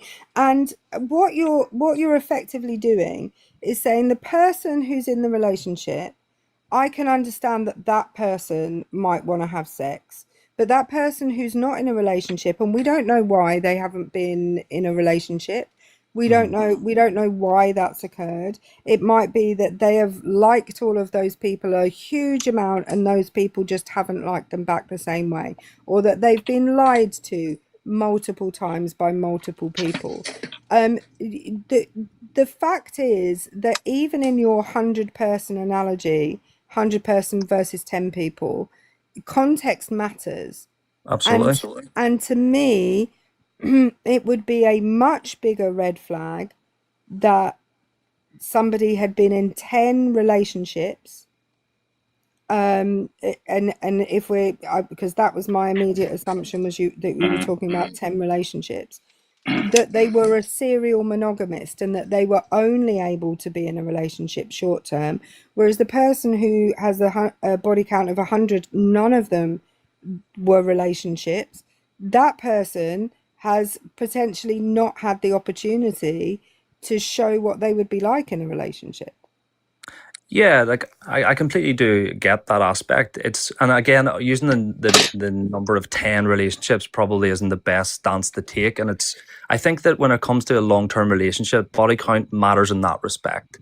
And that is because in terms of women having an easier access to sex, is that it's a sign of respect, self-respect at that matter. So a woman who has a high level of self-respect for herself, therefore, to me, that's desirable. You can't determine what her self-respect is. You're imposing what you believe respect is onto her. Absolutely. It's subjective. So it's subjective. I know, but you can't tell her she has no self-respect when she sleeps with an X amount of guys or X amount of just people in general. I wouldn't tell her. I understand that, but you're imposing that upon her, though. Well, if you, for example, were going to go with a partner, right, yourself, and she had basically had loads of threesomes, for example, again, body count doesn't matter. I don't know why you keep going to these crazy exaggerations. I don't know, like, why. Well, even you're a few doing threesomes. This. Even a few threesomes. I don't know. I wouldn't know that on a first date. I wouldn't know that. Doug, would somebody having threesomes put you off, or would it make you think, hey, she's up for a threesome? I would actually like it more personally, but at the same time, I wouldn't know though. I wouldn't know about those things on the first few dates if I was looking. But long-term partner, more long-term partner respect. Even at that point, I probably would still find out later on. But no, I don't care. Yeah. All I care about if I'm going to be getting to know somebody for the purpose of a relationship is, are they also ready for a relationship? Are they honest? Did they were they like honest and respectful in their previous relationships? Things like that. Those things matter, right? I can agree. See who they are as a person right now, but not something arbitrary such as how many people they slept with. What is wild to me is I can only remember having this conversation with one person ever about body count. I can only remember in my relationships having this conversation once, and it turned out that I had a higher body count than the person that I was in a relationship with. They didn't care about that. They didn't care that, because they had been, I'm 47. They had been married for like 30 years of their life, and I have never been married to anybody, so it makes sense that I would have a higher body count than them. Absolutely. But outside of that one relationship, I've never asked the question, and I've never been asked the question. And I'm not sure that, because I genuinely don't care. If somebody brought it up to me and they were worried about a lack of experience, or which is the only time that I can imagine that somebody would ever bring it up, is because they were worried about a lack of experience. There is nothing a woman likes more than being able to explain to you what she likes being done, because no matter how good you think you are at it, we are all different. Absolutely. I Hey agree. guys, 30,000 likes, we can swap out guests, okay? 30,000 So likes. honestly, like, I do want to say that, look, I'm very much with the host here, Doug, in terms of like honesty, respect, and qualities, right? We all look for those qualities. We all ask ourselves in long-term relationships, is this person capable of loving me, right? Are they built for a long-term relationship? So I think, yes, current actions, qualities, everything is considered for a long-term relationship. But I think that body count is a factor. Now, I've never, in terms of if it's an extreme, that to me, but obviously in that respect, I've never had a conversation with, like, I've been in an 8-year relationship, I've been in a 4-year relationship. I've never once asked it. But I'm saying, if I heard, or they were very over the top with it, coming at me going, yeah, or they were known in the area to be sleeping around with loads and loads of people, it would certainly influence my perspective on it. Would I want to be with this person? What do you mean them being known? What would that So, take away from you? Like, what would you so not if like I about grow, I grew up in like small enough cities, so when people get around, it's kind of like a common thing. So take, for instance, if you're in an office, right, or in a small city such as mine, if someone's known for sleeping around with loads and loads of people, being with half the office, then is that going to be with someone I want to be with, or would instigate a conversation or push for, But to it sounds interact like in the that sense? reason would be because you'd be afraid that you would get made fun of behind your back, or even to your No, face. it's not the opinion of others. It's just more like I kind of, and this is my subjective opinion, but I see, like, if it's an extremely high body count, I see that as like there's got to be some self-respect component there. I have a question though. What if Yeah. everybody thinks that somebody has slept around a whole ton and they just haven't? Yeah, and I can get that's that's not an ideal scenario to be in, like, I you know what I mean? But I think your opinion's the highest opinion, and if, I'm going to give you an example, right? And this yeah. is anecdotal, but I have a really, really, really attractive friend called Sarah. Like, she's beautiful.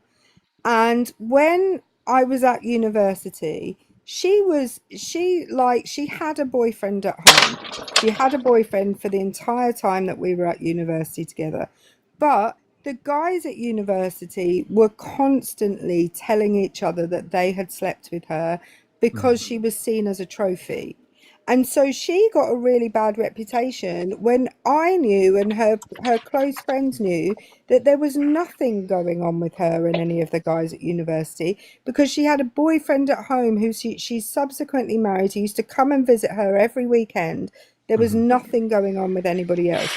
Yet if you'd have listened to the university gossips, you'd have thought that she was having it away with every student plus the lecturers. Yeah, and I respect that that is not always the case, and obviously priority is your experience with this person or their actions in front of you. Now, I think in terms life stage comes into it too. So if I'm 21, for example, I'm going to be like, yeah, let's just do whatever, right? But if I'm looking now at a point in time to be like kids, long-term commitment, possibly marriage, it factors in for me personally, and a lot of people I've spoken to, especially men, have voiced that too. If someone was known like that. But what you're saying is, then, when you were 21, you would have done this, that, and the other. But if the woman that you're on a date with or forming a relationship if when she was 21, she did the same thing as you're saying you did or would have done when you were 21, then that's not okay. No, it's not okay. It's just a different life stage. So at that point, if you're 21 and you're just in uni, for example, sleeping around, that's fair. But at life stage where you want now a long-term commitment relationship, is that body count would come into the factor of a long-term relationship. Not necessarily at that 21 where you're willing to do everything, but I'm not putting that person down either. It's just more, you know, extreme examples where long-term commitment comes in. It is a factor, and it does count for me in my subjective experience. All right, so and guys, 30,000 likes, we can get to new guests. So I get the definition of self-respect. It's a positive internal sense of your own worth and dignity. It means honoring your character, upholding personal boundaries, and acting in a way that align with your core values. How does sleeping around take away that? Like, somebody can have tons of self-respect and sleep with a bunch of people. That doesn't mean that they don't have a positive internal sense of their self. Well, take for instance Bonnie Blue. The Blue. problem is there's the hypocrisy between it being different for men and women for the body count. Like, it kind of seems like every guy who's come up here has made it sound like men having a high body count doesn't matter, but women it does. And that's where I get hung up on this, where it's like. But do you not think it's like, sorry, I don't mean to interrupt you, but in terms of access to sex, though, women have an easier access to sex. Right, which means they could have been which means they were probably far more selective than you were, Sketch. And who cares if she has any, like, I don't, why is that a bad thing? Necessarily accurate, right? Like, that's your assumption of the world, right? Like, no, like, if you look at Cristiano Ronaldo would have a problem hooking up with women walking through a crowd. Like, he has the opportunity to do whatever he wants because he's a level of attractiveness and status, but it's the same thing for women. Like, yeah, so it's just sorry. It seems like to me that your perspective is that your threshold and your assumption is that men's threshold of what a woman needs to be before they are willing to sleep with them is much lower than what men or women have for men, which, to Erica's point, would mean that they're being much more selective. So I guess the whole thing just doesn't make sense as the. Well, could I ask you a question, right? If let's say, for example, obviously I know nothing about you, but if you're a decent looking guy, right? You're good hygiene, whatever, right? And I had £10,000 and I basically said to you, go out tonight and you have to sleep with 3 women or 2 women, right? Or go over the weekend and you have to sleep with 3 or 4 women. And then I went to another attractive woman and went, I'll give you 10,000 if you can do it quicker. Who's going to do it quicker? What the fuck does this have to do with anything? Nobody knows access to sex. Who gives a shit? Who would do it quicker. Who cares? Who cares if they have an easier time? I don't. So, who cares if they have an easier time? That, like, if women have an easier time accessing it, then they're inherently going to have a higher body count. So why would you then be offended by them having a higher body count if they have more opportunities? It sounds like you just wish the same number of opportunities, like as you did, and they're not having as many people. Sorry, Gar. I just want to point out, if a woman is approached by 100 people and they sleep with 5 of them, they have been very selective. If you are approached by 5 people and you sleep with 5 of them, you have not been selective at all. That shows a far higher sense of self-worth from that woman than it does from you. Who's to say I wouldn't be selective, though? That's your opinion. Right. You said that's the opinion you've made for all other men. So, like, the opinion I've said is you're that making an assumption of a whole group of people which you are a part of. The assumption is that holds true for you as well. We're just about at 30,000 likes, so we're gonna have to swap to new guests. All right, but and Sketch, I appreciate you guys coming up here and speaking. I'm gonna bring you guys down, and we'll swap out new ones here. I don't know. It sounds like he just wishes he had those same opportunities. I think that's what it kind of boiled down to. Remember, guys, we are looking for opposition. So if you are in the request box and you don't think body count matters, please drop. I'd like to hear an argument that doesn't boil down to jealousy, religion, or I think that's all it is. Yeah. You're not going to hear more than that. Or insecurity is the third one. Yeah, insecurity, jealousy, whatever. Gua, hello. Hello, hi. Hi, how old are you? I'm 24. 24. Okay. Do you think body count matters? Yes, I do. All right. Why do you think body count matters? So I think body count matters because if you're a person and you're looking for someone who has, you're obviously gonna want someone who has the same views of SMEX as you, right? Now that can be different for different people, but for people who have like a more, I guess, let's say like conservative view of SMEX, they're obviously going to want someone who's also going to have like a conservative view of SMEX, which means someone who has like a low body count, basically. What's a conservative view of SMEX? Basically, I mean in the sense of you want someone who would only have SMEX in either a marriage or like a long-term relationship, but ideally marriage. So, yeah. Yeah, but they want someone who hasn't had any, and then when they get into a relationship wants to have it all the time, and that's just not like practical or what's the word I'm thinking of? It doesn't make sense. It It's sounds not reality. contradictory. Yeah. So what you're saying is that it doesn't make sense to want someone who would wait until marriage for you, but then after marriage have sex with you whenever you want. Correct. I don't think that's unreasonable to expect. I mean, that's how a lot of marriages are. You know, if nobody should be expecting anybody to have SMEX whenever they want, right? I mean, I think SMEX is an important part of a marriage. I don't think you should be like, That's not what she oh said. yeah, I mean, I'm kind of confused, like what the point she's trying to make in regards to body count is. So, Well, I'm currently not making a point with regards to body count. You said that you didn't think it was unrealistic for somebody to wait until marriage and then have SMEX whenever their partner wants to. If you are in a relationship and every single time your partner says they want to have SMEX, you have to have SMEX, that is not a healthy relationship. Not to say the least. One quick thing. Let me just read this then all out, and then you can go. David, thank you for the 5. It says, can someone explain why it's always men up here? Well, except for this one. Why it's always men up here judging women for their body count and never women complaining about men. Why are men so fragile? David, thank you so much. David in the comments. All right, go ahead.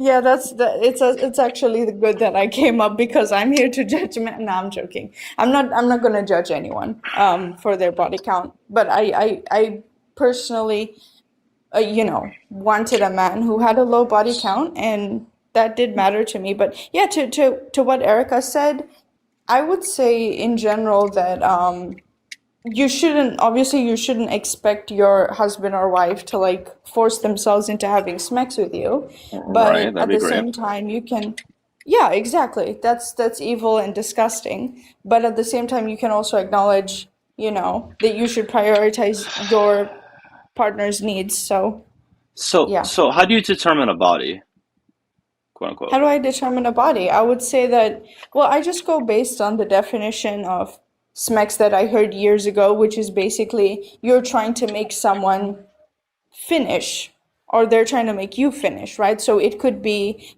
PIV SMEX, it could be ANAL, it could be oral, it could, What about if it's over FaceTime?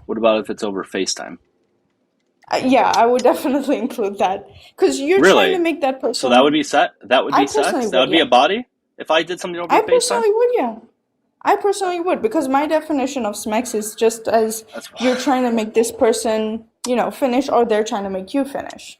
That's the definition I'm using. I've never ever heard that definition before, ever. No problem. But yeah, I mean, if there's a guy who has told me, yeah, previously I've had 10 women who I've been in long-term relationships with them, and I've, had e-smex with them, I would be like, okay, but I personally wouldn't want to be in a relationship with you, and Hang that's on, What if what okay. they? about What if they don't finish though? Does it count? if As they long as they turn were their camera trying off at the to. last minute? As long as they're trying to. Yeah, But no. how can you? Well, how can you determine if they're trying to? What if I'm with somebody and I'm not trying to make them finish, and I'm just selfish about myself? Would that be a buddy? So you're saying that you want to sleep with someone, but I'm not you saying want I'm giving you. to. I'm giving you. I don't do this, Okay. but I'm giving you an example Yeah. of if Yeah. that would count or not by your logic. Okay. Okay. Can I change my definition? Okay. I'm gonna change my definition to. No, Okay. no, wait. Hold on. I'm gonna add the addendum that you're either trying to make yourself, finish using another person, and they know you're doing it, or you're trying to make them finish. Either They know one. you're doing But why does it matter that they know you're doing it? What's that got? Because I could have somebody in my, why is it not cheating then, or why is it not a body if I have somebody in my head, or if I'm watching like a video? Why is that not also a body? Because I'm knowingly engaging in that practice whilst thinking about that person or watching that thing. Surely that counts also. I feel like that's just the M word. Again, I don't know if I can say it on TikTok, but I feel like that's just the M word, and I feel But like I can't hold that against someone. but why does it matter if the right? So Doug, I'm going to use you as an example. Okay, Doug and I are not FaceTiming, but I message Doug and say I'm thinking about you right now, and so he knows, but he's Yeah. not engaging in it. So he knows that I'm thinking about him and he knows what I'm doing. Why is that not cheating? Why is that? I mean, yeah, I feel like that is cheating because you're like, you know, You have a pleasuring very yourself to broad someone else. definition of what a body is. Wait, Yeah. do you not think that that's cheating? That like if you had a partner and you Well, were no, thinking about another. if you had a partner, yeah, but if you don't have a partner, I used the word cheating. I didn't mean the word cheating. I meant the word I meant to say a Oh, body. okay. All right. If Doug knew, because you said if that person knew, Yeah. and they knew, so Doug knows, but he's not engaging with it in any way. I've just texted him and said, "Hey Doug, guess what I'm doing right now, and guess who I'm thinking about." Which, by the way, I would never do. Well, I don't know what Yeah. Doug's reaction would be. I'm assuming he would be like, "Fuck off." He might be like, "Oh, actually, I'm into that." I think I'm too forward for Doug. I think I would scare him a little bit. But but he knows about it. He's just not engaging with it. So is that a body? Okay, so he knows you're doing it to him, but he just doesn't interact with you, like he's not calling you or anything like that. He just knows about it. Correct. Would I consider that a body? I'm not sure 100%. But your To be definition honest, I'll was have to that think about that one a little your bit. Yeah. definition was that if you knew, if the other person knew that you were trying to finish and they were the subject of your finishing. I think your definition may Yeah. have to change again, possibly. Yeah, I think you need to Yeah, I consider mean, this a bit more deeply. yeah, no, definitely, definitely. I would say that like for me, I'm mainly like looking at it from the perspective of like, are you doing something sexual with another person? And that would obviously include like things over the internet because I mean, these days you can do, Hang on. e-smacks and But stuff like that, Docile made a really good point in the comments, saying it would be a body for me, but Doug's not consented to being a body. which is, so Doug would be a body that that's wild. Like, that's just a wild idea, because that means that would Doug be a body if he didn't, if I didn't text him? I'm doing the same thing, thinking about the same thing. The only difference in the action is that I haven't texted him. So that then means everybody that you've ever thought about whilst doing that is potentially a body. Yeah. Yeah, I mean, I guess, yeah, so that's why I kind of like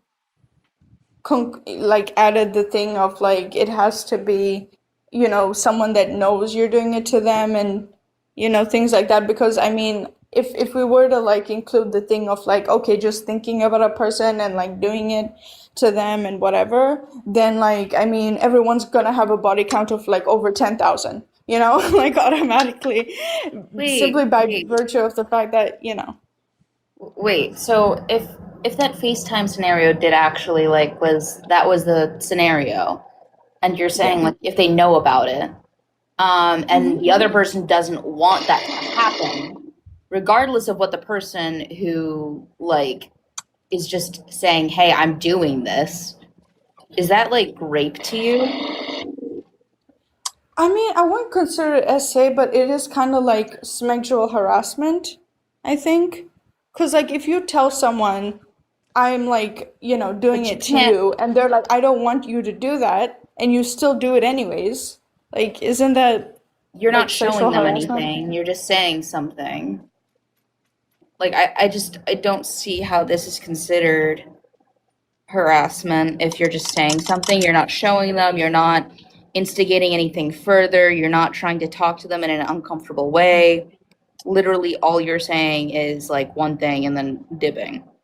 I mean, I think it has the potential to be maybe. I mean, depending on the context, I think, like, and depending on what the reaction would be. That yeah, type of like I thing. think if you tell them repeatedly and you're making it really uncomfortable for them and they're asking you to stop talking about it, I think that's considered harassment. But I think that's crossing the line. But I don't think that it would be considered rape, because you're considering this to be sex. Well, great, no, but No. You're right. You're right. Yeah, I see what you're saying. Yeah. Like you're considering this to be smacks, so like, are you considering that to be grape? Because that's what that would be defined as. That's a good question. Yeah. And I think like in that situation, I once had a colleague say to me, I was thinking about you in the shower this morning, and I was like, can you give me the context of what you were thinking about? Because that very much changes this conversation. Like, and all he meant was I was in the shower and I was and a thought popped into my head that I had to tell you something. But when he said to me, I was thinking about you in the shower this morning, at first I was like, well, that's incredibly inappropriate in a professional environment that you're telling me you were thinking about me in the shower. And then I was like, were you in the shower thinking about me, or were you thinking about me in the shower?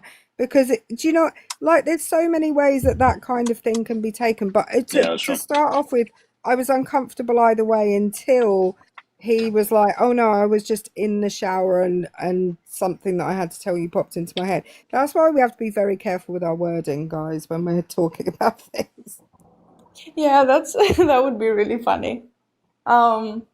No, but yeah, definitely, like, I definitely see where like snitch is coming from. Cause yeah, I wouldn't really consider it grape if someone was straight up like, oh yeah, I've been, or if they told me I want to like do it to you, and I'm like, no, I don't want you to do it to me. That's weird as hell. I'm married. And they proceeded to do it anyway. I guess I wouldn't really consider that like grape, but I would consider it like sexual harassment. But I get that there might be like an inconsistency there.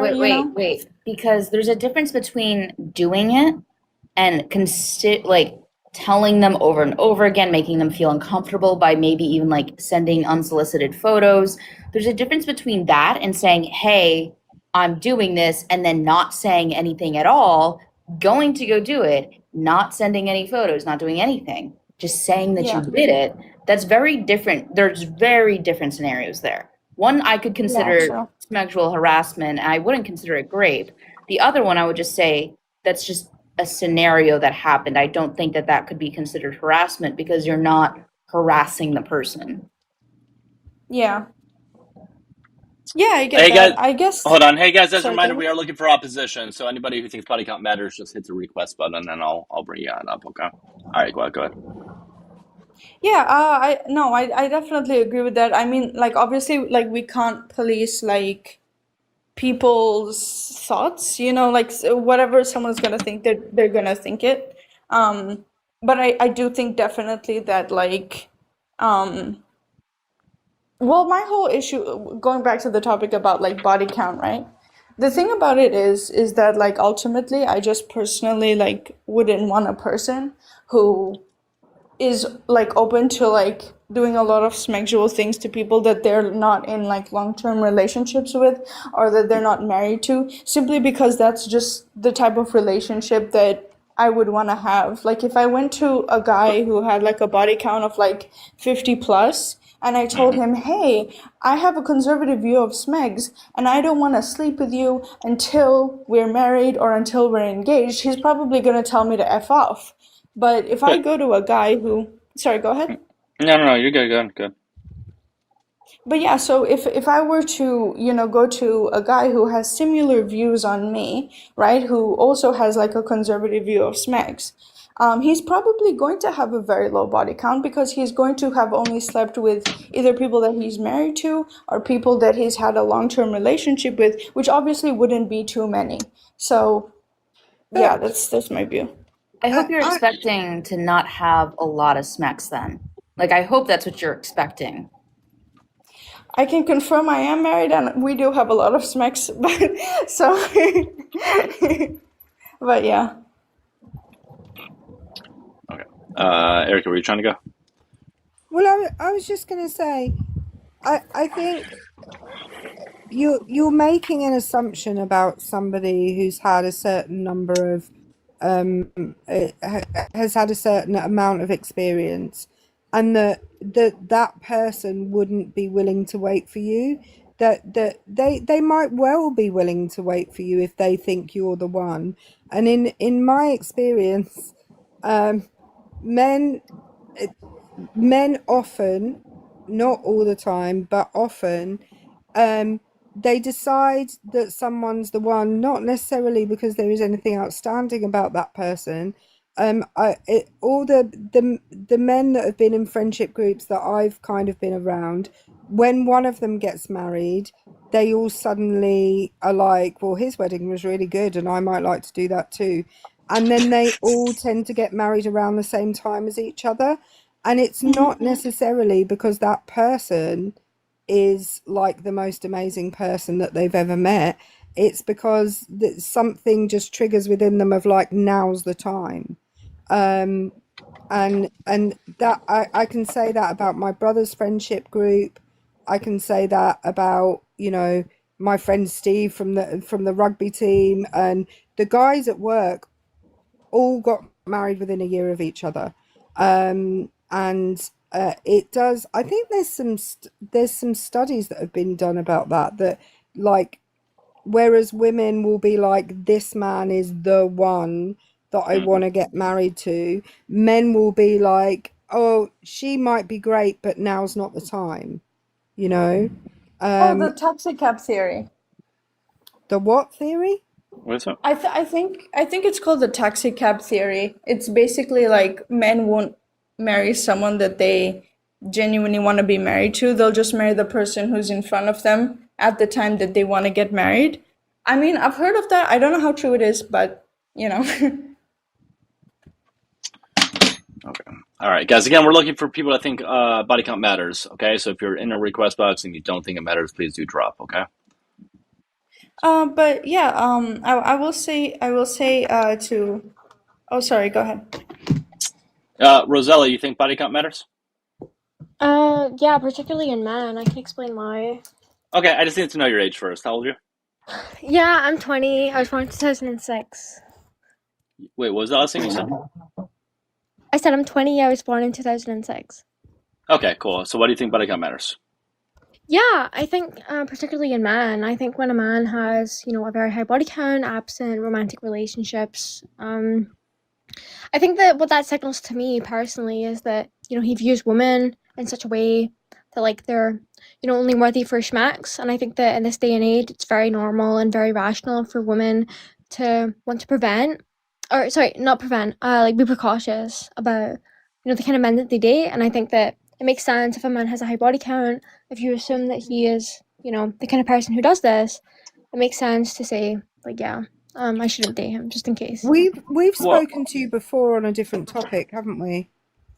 It probably was abortion. Yeah, it was. I remember. probably. I remember But the mixture between the Scottish and the American accents. if you Yeah, don't want like a guy my that's dad's like half Scottish. My dad's half okay, Scottish, and my mom's sorry, my dad's Scottish and my mom's American, so it kind of fucks it up a little if you bit. don't want a guy that's misogynistic and all that, and you don't want a guy that treats women in a bad Like way, means to an I end, yeah. yeah, I see what you're saying, but I often find, and this is anecdotal, but a lot of people I talk to who may be like religious or whatever, they have low body counts, so they say, but they treat women like shit. The way they talk about women are Yeah, very like they objectify the I shit out of mean, them. So like I don't necessarily disagree with that, right? I think that particularly like Abrahamic religions, I think they have like very negative teachings about women and how women ought to act. But I mean, like I'm specifically talking about this in a secular way, right? I think if a man has a very high body count, he has very little romantic partners. It tells me what that signals to me is that he is the kind of man who uses women for schmacks, and I think that it's perfectly justified for me as a woman to say, look, just in case just in case you are the kind of man who does this, I don't want to be with you, and I think that that's perfectly fine. And yeah, well, how do you know? But if it's consensual and they're both having something that they both agree to, what how are they necessarily like? How's that necessarily a bad thing? How does that mean that he's going to treat you poorly? yeah. I mean, I think just because like men, seem to have consensual schmacks with a lot of women, I think again that just signals to me that there's something icky about how they view women, and that view is that they're something that's like a means to an end. And I mean, I'm just not necessarily interested in entering a relationship with somebody who possibly thinks that women are like that. Does that make But sense? I think making that I think you're letting assumptions do a lot of heavy lifting. Like Well, yeah, we I should as women when we judge men, right? Because how I mean, what? it's either that Hang we, on. Can it's I either that we're, finish my? This is the Let her, problem we had before. it's Nobody either else that was we're allowed to finish a precautious or we sentence. end up, I'm raped and sorry. dead. Hi, I was in the middle of a sentence, and this is the issue. This is why I remember you, because you don't appear to be able to let anybody else finish, which is I make a lot unironic. of women finish, but Which okay. is unironic considering the topic. Mhm. But the I would say that some of the men that I know that are the most respectful of women probably have the highest body counts because they are respectful of women and because they see them as equals, and because they understand that that woman that they are engaging in sexual activity with, they are not they are both doing the same thing to each other. They are both engaging in that for the purposes of pleasure. Effectively, they're both objectifying the other person. So the idea that all men who have high body counts come from this same background of misogyny, I I'm just not don't. saying that. Like, could I explain? Is that okay? go ahead and explain. Yeah, so like I'm not saying that like every single man who has a high body count is the kind of man who's misogynist and views a woman in a particular light. However, what I am saying is that in a society where men, grape and grape us every 4 minutes and murder us every 10 minutes, I think it's perfectly justified for me to say, look, this man has a high body count. He has very little romantic relationships. He probably does view women as a sexual means to an end. And if it's the case that he has a high body count, another thing that signals to me personally is that he has a high libido. Now, if he has a high libido, then it seems like he's more likely to be watching pornography. And that's just something that I don't want to be associated with. I don't want to be associated with a man who buys women's consent from them and buys their bodies, and I think that that's perfectly justified in this society, right? I mean, I'm sure you would agree that you would say that, like, the slogan, "It's all men," right? Sure. Yeah, I think that what that teaches is that women need to be precautious of all men, and I agree. I But agree, this is actually. just one of those and this is just one of those circumstances where I think that we need to I be would very say precautious. a But you just really interrupted, girl. You just good interrupted. lord. You have not stopped talking for like 3 minutes. Are you like, is 3 your minutes. throat okay? Like, genuinely. My Okay, throat? so My a throat's great fine. example. Can I speak? Sorry, I've been Well, you politely interrupted me. listening, and you like have not stopped speaking. I've been Yeah, go waiting for a ahead. moment to actually say something, and you have not stopped speaking. Yeah, you can go ahead. I'm Oh, waiting. thank you. You're Yeah, very so welcome. the toxic misogynist guy, he's a great example of what Erica was talking about. He's a virgin, and he is horribly misogynistic. Mhm. Yeah, I mean, I think that like when a man is, even a virgin past a specific age, I think that that also signals to me that there's something, going on there. But yeah, I So mean, you're like this just isn't passing like judgment based off of like blanket, like non-existent trends well, that you actually don't have data on? well, it's not necessarily that I'm passing judgment. What I am doing though is Yeah, that I'm where's the being data to precautious. suggest everything that you've said? Because I honestly Yeah, don't care for what like claim all the would you like talking. me I care for to? data. So could you give me the data? Yeah, what claim would you like me to support with evidence?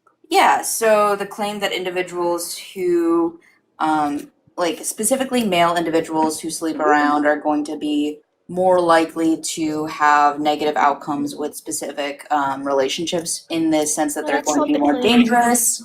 That's not the The claim. other claim that you made about how individuals who are virgin should also, I guess, they also should be looked out for because it's also something to be aware of. I don't really know why you think that's a thing to be aware of, but I'd love to know the sources for everything that you're saying because you've been speaking for 3 minutes and I've counted 0 studies have been cited.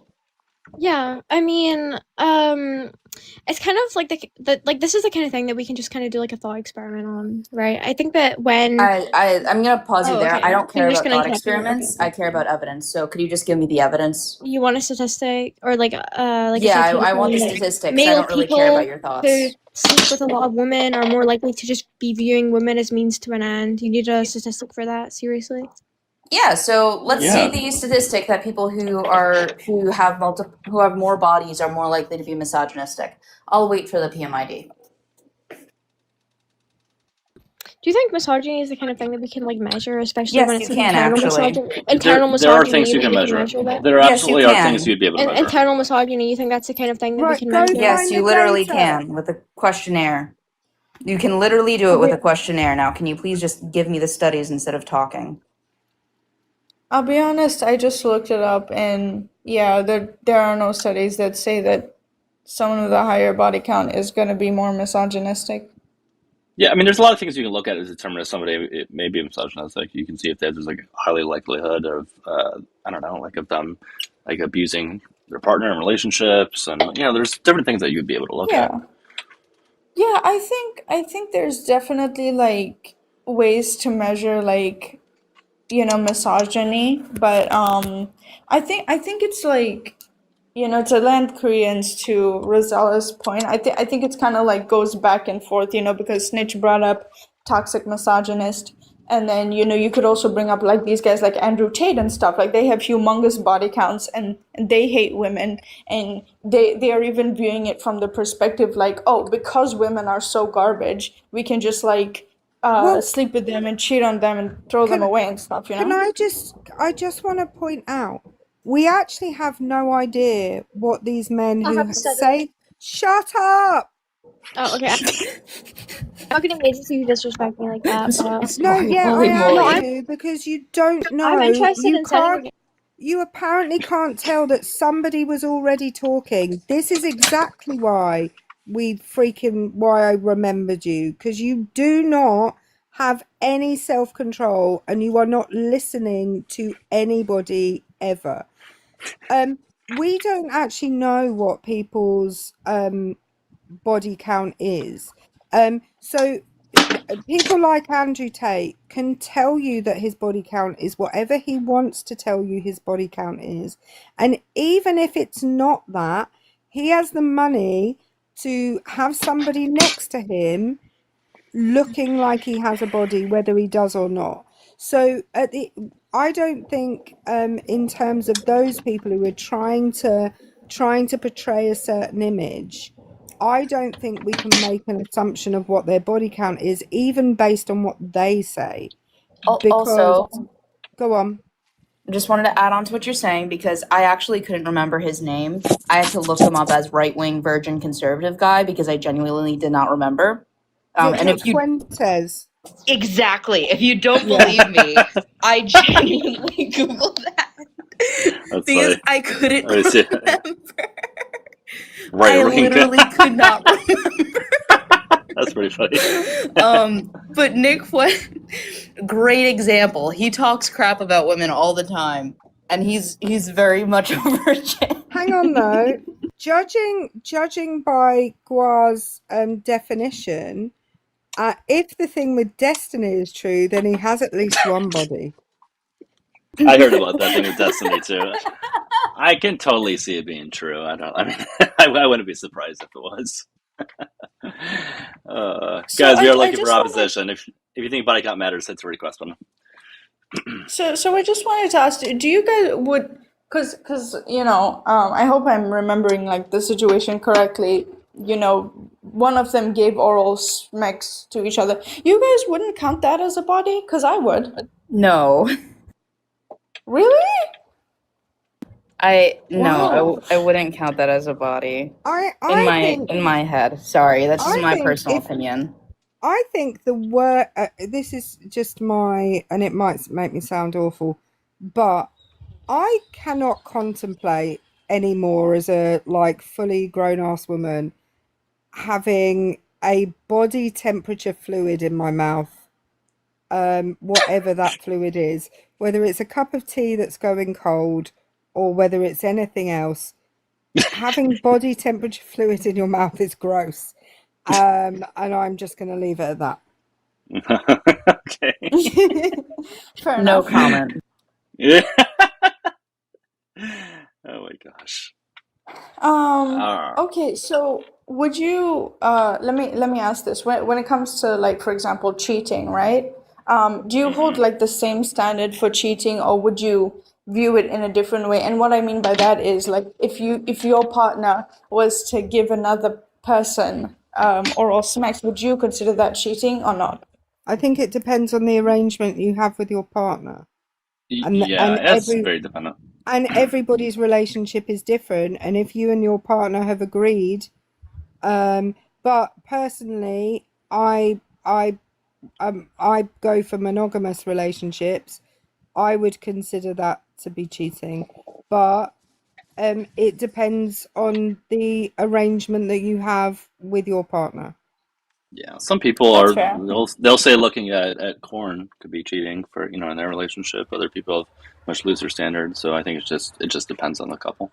See, I agree with Farah Scotland in the comments. I think emotional intimacy is far more concerning to me than physical intimacy. Yeah, that would hurt more. I think that would hurt more. Yeah. Okay. I see where you guys are coming from. Yeah. I mean, I would just say me personally, when it comes to, the whole thing about porn and whatever, I personally don't view it as, cheating. I think it's just, a benign thing, but I guess, everyone's different, so. Well, I'm curious. So you view it as a benign thing. Why is that? It's just, I guess, it's kind of very ubiquitous in our society now. So, for example, if my husband were to watch a 20-minute video, because me and my friends went out and he just wanted to, I wouldn't see that as the same as him going out and having an affair on me. That's just my opinion. What if he was doing that and was watching somebody do something but didn't touch them? How would that be any different? So I guess for me, like the symmetry breaker would be that if he watched like a 20-minute video of two people that he doesn't know and, you know, just did whatever, I would feel like that's a lot less personal than him like actually meeting another woman and then like FaceTiming her and, you know, they're like doing it to each other and then there's like that emotional bond with that other person Well, and what if it things was like very that. transactional? What if it was very transactional and there wasn't like an emotional thing? Well, no, I don't mean like strictly emotional in the sense of like they have an emotional relationship. What I mean by that is like let's say there's this like I'm just gonna say cam girl for example, right? Mm. And they agree to like you know this thing where you know he's going to pay her a certain amount of money and she's going to do her thing and stuff like that. Even if they don't like end up having like an emotional relationship, it just feels a lot more personal and you know I don't know how to describe it. It feels a lot more personal than him just like watching a video of two other people sleeping together, and that's where I would have a problem with like the personal nature of it.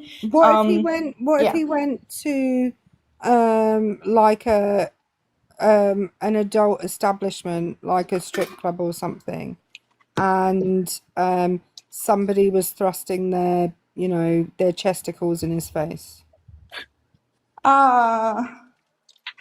Yeah, and I personally wouldn't like that. he was paying them to do that. Yeah, I personally wouldn't like that. See, I know some women that think going into a strip club is cheating, and I'm like, no, it's not. I, in my opinion, unless they actually, you know, touch that person, or I don't think it is for me. Here, let me introduce this new guest. Philosopher. How you doing? How's it going? Hey, it's going. I just need to know your age first. How old are you? I'm 23. All right. You think body count matters? Yes. All right. Why do you think it matters? Well, it matters for health and medical reasons. Are you referring to STIs? STIs, STDs, cervical cancer as well. Yeah. Okay. Oh, no, so not cervical cancer. Wait a second. Is that the, Yep.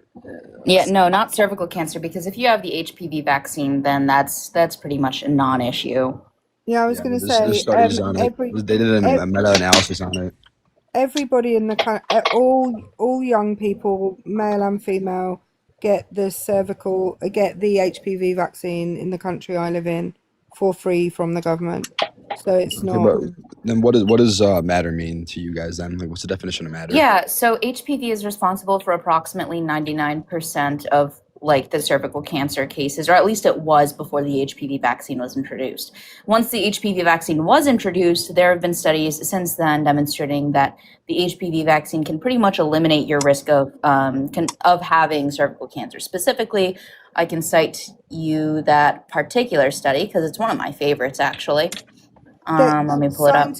A brand new one just came out in the UK, like literally last week, that you should have a look at. I'd love to take a look at it. But specifically the one that I'm referring to. Yeah, so invasive cervical cancer incidence following bivalent human papillomavirus vaccination. Wait, was it this one? I think it was. Hopefully it was. Yes, it was. A population-based observational study of age at immunization dose and deprivation funded by Scotland, by the Scotland government, so not really big pharma study, found no incidence of cancer. And to give you a specific quote from the study, and if you're interested in actually looking it up, the PMID is 382-47547. And the specific quote I'm going to refer to is in the results section of both the study and also in the abstract. No cases of invasive cancer were recorded in women immunized at 12 or 13 years of age, irrespective of the number of doses. Women vaccinated at 14 to 22 years of age and given 3 doses of the bivalent vaccine showed a significant reduction in incidence compared to all unvaccinated women. And unadjusted incidence was significantly higher in women from most deprived than least deprived areas of the vaccine. And so as we can see, the vaccine and your exposure to HPV matters the most. And so if you are vaccinated, if you're exposed to HPV, that's no longer an issue because as we can see, given at a young enough age where you're not going to have as high likelihood of exposure, no invasive cancer cases were recorded. Yeah. So does every person in the world have a HPV vaccination? No, that's what we're working towards, but Okay, because there we of go. So that wouldn't matter then because it does have no, important it matters for you specifically. So like No, the it actual wouldn't matter woman or the man, objectively. if you're vaccinated, regardless of whether or not your partner has HPV or not, you're not going to get HPV related cancers because you're vaccinated. You think human health I just objectively want to point matters? out. Hang on, Phil. I just want to point out. And Snitch, you can Well, can I back get me a up on talking this. point out? I'm It's like a 4 on sorry. 1. I'm sorry. Hi. You can go right after. Also, I just want to point out for anyone that doesn't know, and Snitch can correct me if I'm wrong, that the HPV vaccine also goes some way to protecting people against penile cancer, anal cancer, and other like fallopian cancer, ovarian cancer. It actually protects against a lot of different things. Yes, it does. It protects against oropharyngeal and esophageal cancers. It protects against colorectal cancer, penile cancer. It protects against ovarian cancer, as you said, which typically stems from fallopian tubes. So these are all cancers that the HPV vaccine can protect against. And regardless of whether or not you are exposed to HPV after the vaccine or not, if you have the vaccine, you're not going to be at a higher risk for these cancers because you're immunized. So you're not going to have a mass spread of the virus, and your immune system will sufficiently take care of the virus. All right, that's the point of the vaccine. I have a study that this refers to, they identified a higher risk factor for cervical cancer when it comes to higher multiple sexual partners. Yes, that's because it's not adjusting for the vaccine, and it's also not adjusting for. It's adjusting. I know the study that you're referring to, and it's not adjusting for the vaccine. What's the study called then? I don't know the title off the top of my head. You don't know the study I'm referring to. I'm familiar with the study. I'm not memorizing titles. I'm like literally reading off my sources document. So if you want to give me the title again, I can Google it, or if you want me to just look it up in my sources. Yeah, I mean, you don't know the study I'm referring to though, so don't try to lie. Well, I don't know off the top of my head. Just because she doesn't know the title, just give it to us, man. Just give it to us. Do you guys think that human health objectively matters? Objectively? Are you just going? You can just give us. I'm just going to Google. I'm literally just going to look it up at this point because I know I have it in my notes. I'll give it to you. But just like, tell us. What is it? I want to ask some qualifying questions first. Like we didn't even get any groundwork in, so I want to ask some qualifying questions to fully understand your position. Right, so the study that you were referring to, because I literally looked it up in my notes, because I said I literally have it in my notes. Multiple sexual partners as a potential independent risk factor for cervical cancer, a meta-analysis of epidemiological studies, published in Asian Pacific Journal for Cancer Prevention. Did I get it right? You did. Good job. Congratulations. Yeah, because I have it in my notes. I know what study you're talking about. Yeah, so how can you refute that evidence then? How can you refute their conclusions? Because they weren't adjusting for the vaccine. They did a meta-analysis. They didn't adjust for the vaccine, which is really important when you're looking at cervical cancer. But it doesn't matter because not every human. But it does matter because they weren't adjusting correct? for the vaccine. Not every human has a vaccine. Right, I just want to point out to you. You're being silly. I'm sorry, thank you. That now, in the country that I live in, where the overwhelming majority of young people receive the vaccine, it is highly likely. I'm sorry, I'm still talking. It is highly likely that within 30 or 40 years, HPV is not even a thing anymore. Because even if one partner has not had it, the other partner is likely to have had it, which means it unalives with that person. All right. Anyways, let's speed this up. So if you met a partner, they had the vaccine, you get an STI check, and they don't have anything. Hold on. You just said HPV is not a thing anymore. No, I didn't. Oh my God! Shut up. All right. So if you meet somebody and they got the vaccine, they don't have any STIs. Does body count still matter? Hold on. She just said that. Does it still matter? No, I don't want to get caught up on this. I don't want to keep getting caught up on that. I want to talk about the topic. Okay? Does Okay, it so still what about it? matter? Does it still matter if they got the You vaccine? never answered my question. I've been trying to If they ask the got question. You never answered the vaccine and they don't have any STIs, does body count still matter? Yeah, because you have a higher risk of contracting an STD or STI when you have multiple sexual partners. No. There's Oh my multiple studies God! about that. You met the person. They don't have any STIs. How do Does you it know? still How do you matter for know them? they don't have any STIs? You got an STI check. They could be false negatives. They also could get tested too early for it to pop up on any testing. So you actually have really no idea if they have STD If or you STI. met somebody and they don't have any STIs and they have a high body count, does it still Yeah, I matter? don't go by ifs. So I mean, Does it still matter? Yes or no? So if it's one person, I mean, you can. I mean, no. At that point, if it's just one person, no, of course. Let me ask you a question then. Who has a Just higher so you know, then who it's has a not higher about STIs likeliness then. of having just an so you STD or know, STI? the reason why I that know will that the why you meta-analysis guys you interrupting cited, me? sir, the reason why I Please stop know the interrupting me. meta-analysis that you cited did not adjust for vaccines is because half of the studies were conducted before the HPV vaccine was developed. So it wasn't adjusting for the vaccine. But it also doesn't matter because not every person. Because it does matter, because the No, vaccine prevents it. it's not coherent because Because not it every does person prevent it. has It does the prevent it. I HPV gave you the vaccine. research for that. Hold on, you understand that not every person has the HPV vaccine. You understand And that, if the correct? other person does not have, if one person has HPV, the other person does not, but they're vaccinated, the person who does not and is vaccinated will not get cervical cancer because they're not going to get HPV. But you understand that every person has an HPV vaccine. Oh my God. Did you Are even listen do to you what I just understand that? said? No, dude, you're not understanding anything. No, Snitch, he didn't listen to what Hold you on, said. Erica. You said HPV doesn't Okay, exist. so I'm going to anymore, No, draw I it out don't for even want you. to. I'm You going to did say draw it. it on no, a no, piece no. of paper because he doesn't What? understand. No, what How I do you not actually understand? said, stop talking.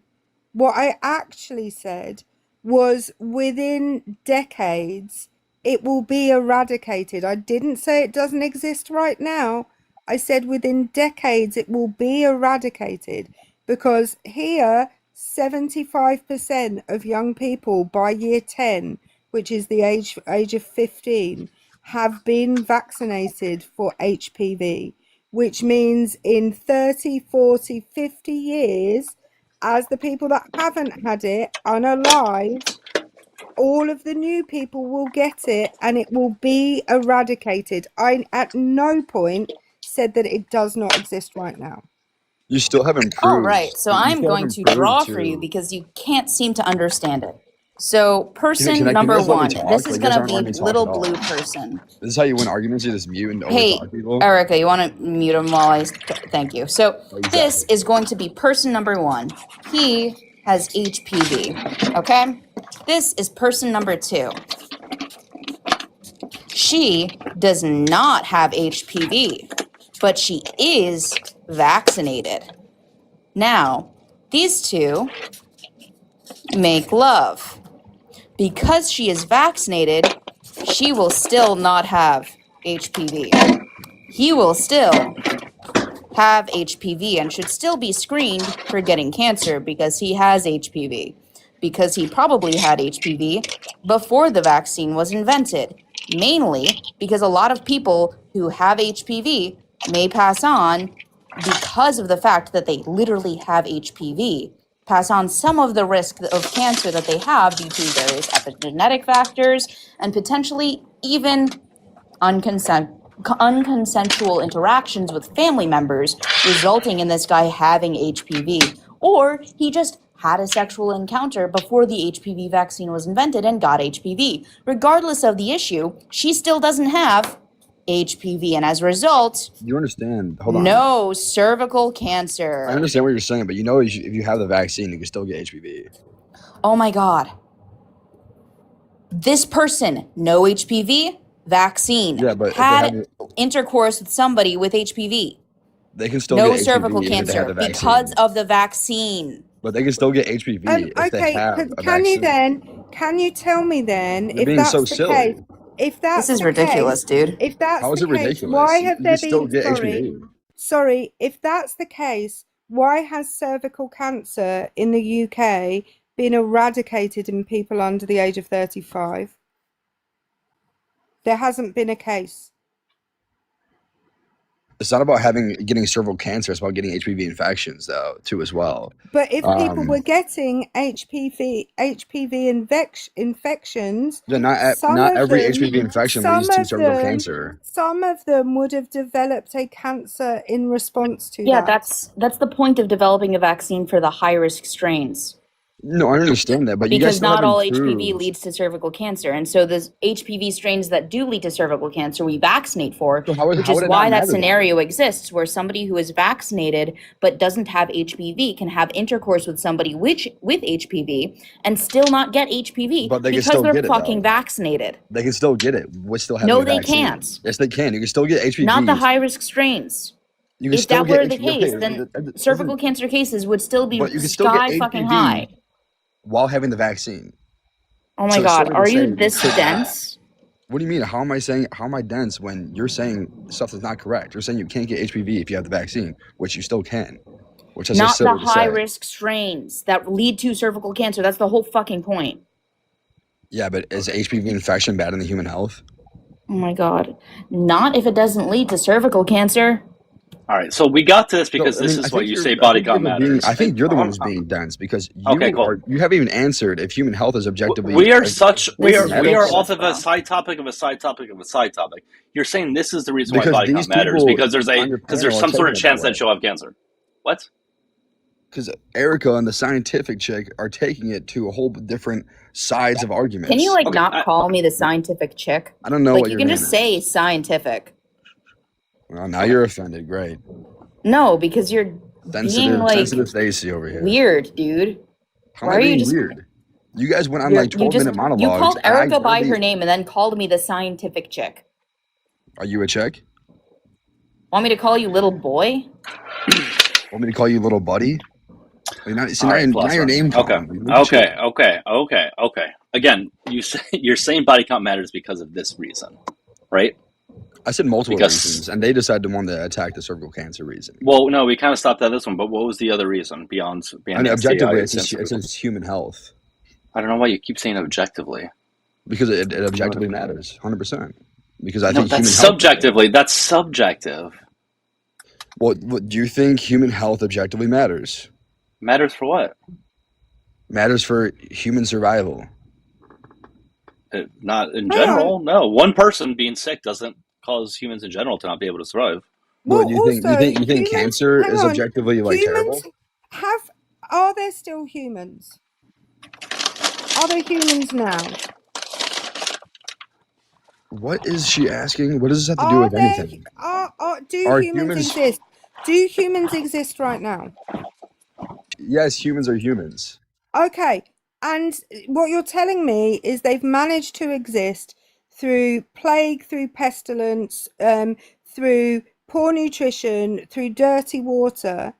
But what's going to be the end of humanity is what? Because you're making a claim that something's going to, I don't know. No, I'm saying like human health matters. You should matter to them, like the individual and Oh my overall like the God. mass of all humans. That should matter like a crap ton more than anything. This is like ridiculous. He like does not listen to anything you say.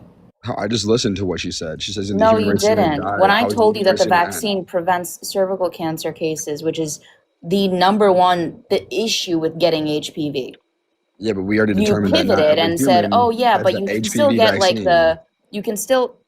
Am I talking? Thank you. Yeah, you can still get the non-high risk strains of HPV. Okay, cool. That's not a significant threat to your livelihood.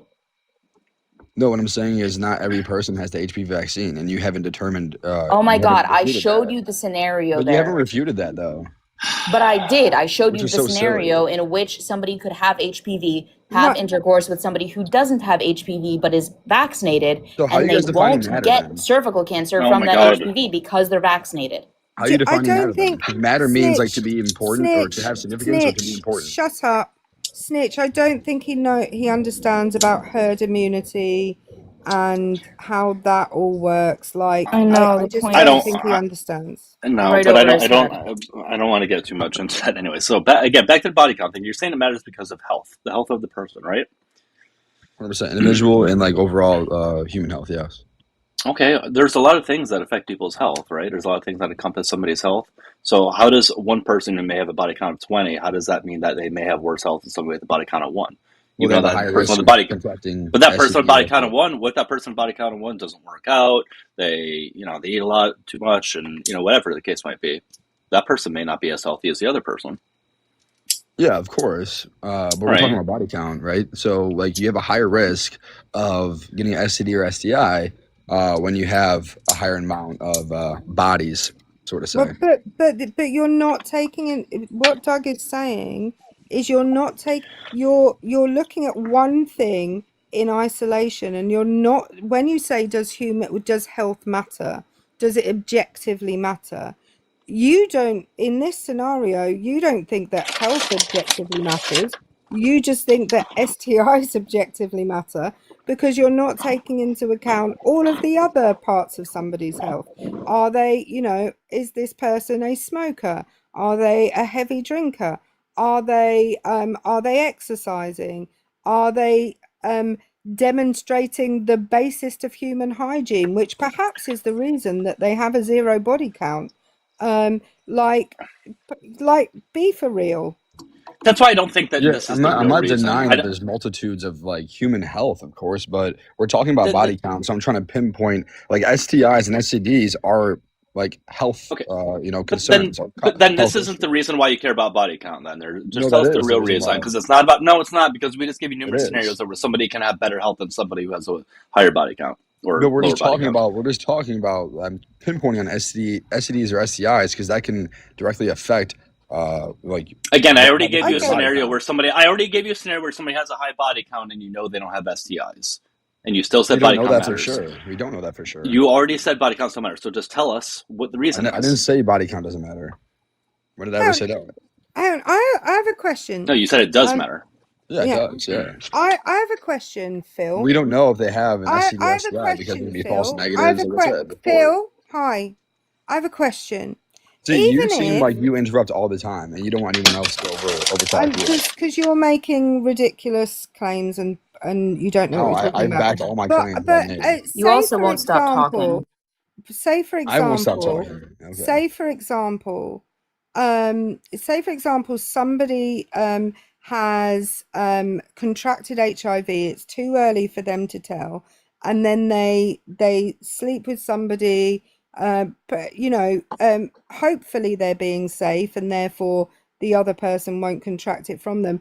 But even if they do, there is, first of all, they could be on PrEP, which is a medication that is available to take every day for people who are engaging in lots of or some even unprotected sex, and they can take PrEP and then they won't contract HIV as long as they are taking it as recommended. But secondly, even if they do contract HIV is no longer an unaliving sentence. You can take a tablet every single day of your life and your viral load is 0. Say they contract syphilis. Syphilis can be cured with most broad spectrum antibiotics. So the reason we don't see as many examples of syphilis now, certainly ones that have gone very far, is because for most people, at some point they will encounter a broad spectrum antibiotic which will get rid of the syphilis without them even knowing they had it. So even in the worst case scenario, because of modern medicine, the things that used to unalive people don't unalive people anymore, because we have things like vaccines, because we have things like PrEP, because we have broad spectrum antibiotics. So even if somebody did get sick, the likelihood is that it's no longer an unaliving sentence. So what's your problem now? Yeah, PrEP's not 100% effective though. And So you then said you I take, talk too much, so or she just then wanted you, so another then 5-minute you take, monologue. so then you take the daily Yeah, tablet but after you've Oh contracted my it. god. So what's the the main problem now? reason, the main reason of this is you want to stop the spreading of STDs or STIs, correct? That's Or not the reason why you care want them to about body count. spread. Shut the fuck You up. want to. That's not the reason why you care about body count. We all know the reason why. So That why do you just is tell us the that reason? is the reason It's why I not care the about body reason count. why. It's not the 100% reason it why. is. It is not, because It's I gave you a about scenario stopping already. the spreading of Philosopher, STDs or philosopher, STI, not curing them after the fact. if you met somebody who has a high body count and they don't have STIs, does it still matter? Just answer the question, yes or no. Who says they have? Yes or does it matter? Who says Yes they or have no no? STDs or STIs? Does it matter? Yes or no? No, if I had sex with that one person, no. But that person that had 100 bodies, they had a higher risk of me of getting an STD or STI. Oh my God. It's If about you the get higher risk. tested every month, you can tell. You can also have false negatives. You can also Oh my test God. too early. You Don't realize understand you're that? false negative This for is You understand that? ridiculous. You can have a This is false fucking negative, ridiculous. then you go Okay, have. and Then you if you meet somebody who has the body count of 0, that person could have some other fucking sick thing or whatever. Like, it You doesn't do matter, realize man. that like HPV can also be passed down from mother to offspring, right? Yeah, you understand that. Why are you so honed in on HPV? Like what are you doing? She's so honed in on Sorry, HPV. HIV, not HPV. HIV specifically. Oh yeah. Well, HPV HIV can be passed from mother to offspring. So this individual could literally have 0 bodies, but still potentially have HIV and be taking medication because of like 100%. whatever or so. So like if you met somebody who had 0 bodies, but had a mother who had HIV, like that's still extremely high risk. Yeah, I'm not arguing against that. I'm saying that Oh, and you I'm have a higher sorry, you risk. think that there's false negatives, so then you wouldn't, No, you what just I'm wouldn't saying- what have I'm saying is any you have a higher intercourse risk. with this person, right? You have a higher risk of getting So are you STD just or going to STI. avoid having intercourse with anybody because somebody could have either HIV from their mother or HIV from a partner? No, I'm going to avoid having intercourse with 100 No, other people because they have a higher risk of contracting an STD or STI. I mean, it's that simple. I mean, and I can just as still much as tell the you how high it would risk go. of contracting an STI from somebody who had HIV from their mother. Yeah, it's still a very Listen, high man. risk, of course. Listen, But man, I'm you not have a So you're risk just of not going to have any I'm not intercourse refuting ever. that. you have a risk of dying if you go in your car and drive to like the gas station. So like you take risks all the time. Why is this a risk that you're not willing to take? That is far less than being in a car. Because I don't want to spread I don't want to get or be a part of spreading STDs or STIs. Okay, then why are you in a car? Because you may potentially get in a car crash with somebody else and hurt them. Why do you do that? I mean, yeah, the more you hop in a car, the more likely you are to getting in a car accident. 100%. Right. Yeah. So but why do you still drive a That's car? why body count matters. Yeah. So why do you still drive you a have a higher car? risk of getting an STD or STI than. So why do you You know still what I drive mean? a car but not decide to be with someone who has a Cars body are count almost too much? necessary for human function at this point. Having intercourse with multiple other peoples is not. So then just be celibate. Yes. If you want to be as safe as possible, never have sex. Yeah, that's what people should do. They should be celibate. You should be Just never celibate. have sex? So should Yeah, you. you should be celibate. You're the one who's You saying have all all this this. HPV Nobody else talk. here You cares might have about this HPV infection. Who as knows? much as you. But yeah, like I said, for example, you have. So again, are you going to be celibate? Wait. Are you a virgin? Concede? Wait, are you a virgin? No, I'm not a virgin. You're contradicting yourself. Oh, I've had sex with one person. That's a contradiction. How's that a contradiction? Yeah. But if that person had sex with 100 people, then you effectively could have a STI as well. No, my partner has not had sex with 100 Yeah, people. how do you know this? How do you know? No. How do you know? They that? could be lying. You're right. Exactly. Yeah, That could be exactly. So terrible. you are literally a walking contradiction. How am I a walking contradiction? Because I'm you not having- literally I'm not brought out up here the having fact that, sex. hey, they I'm could not be having lying. sex You could with be, hundreds hey. of other people. No.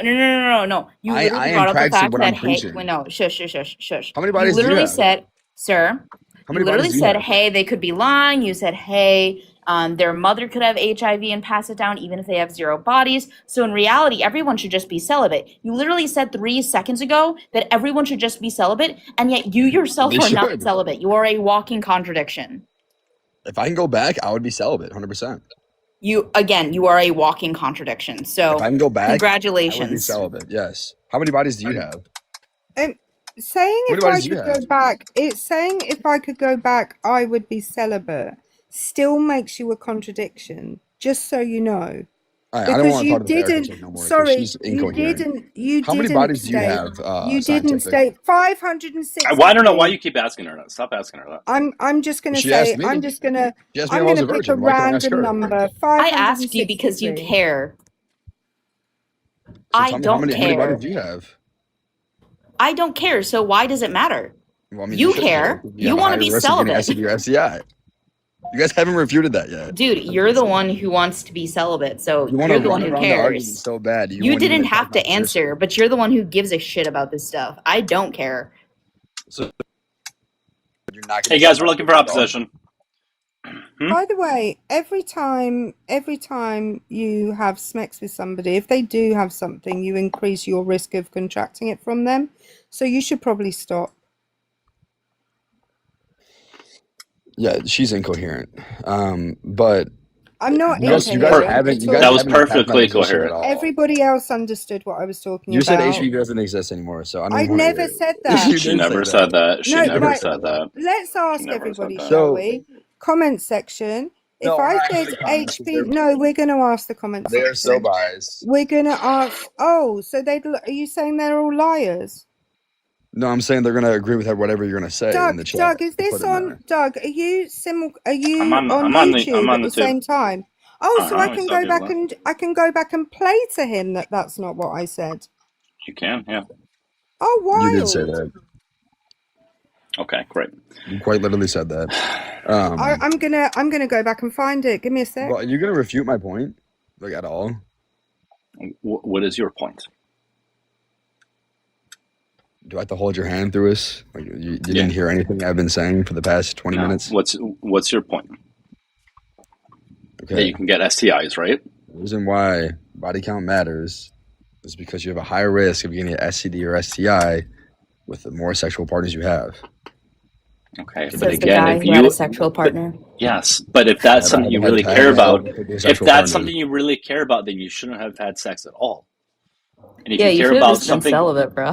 and if you care about things harming you and making you less healthy, then again, you should be doing a lot of things that you may not be doing right now. Like, I don't think you're being logically consistent here. Hold on, you don't even know who I am, so how do you even know what I do? So, well, again, we've already agreed that you go that's into a silly. car. We have already agreed that you going into a car increases your chance of getting into a car accident. You It still does, decide and to that do works that. the same way with body count. What do you mean that works with the same way with body count? It works the exact same way with body count. Yeah, but what I'm saying is you're willing to take the risk. So do you not think that matters? That what matters? STIs? Body count, having a higher body count. No, I don't think body count matters. No, So you don't think human health matters? I did not say that. Oh, is STDs or STIs, do they affect human health? Again, there's this thing called STI test. Like you can't answer the question. Yeah, there's this thing called STI test. We already cool, went through this. cool, There could be false cool. And a negatives. bomb could You get tested too early. Cool, and a bomb could drop out of the sky and kill us all. I See, don't really give a shit. You can't even refute it. You're like, Says the guy who has had sexual what's the rate of false positive? Tell me what the rate of a false positive is of STIs. Tell me how likely that is. I can look it up. I don't know off the top of my head. Okay, tell me how likely that is. Do you know how likely it is? You're the one making the claim that we shouldn't trust it. You know, I bet that it's just about as likely as somebody being born with HIV because their mother had it. I'm sure it's very, very low to the point where you're just I think it's very disingenuously saying similar such. at this point. 0 to 28%.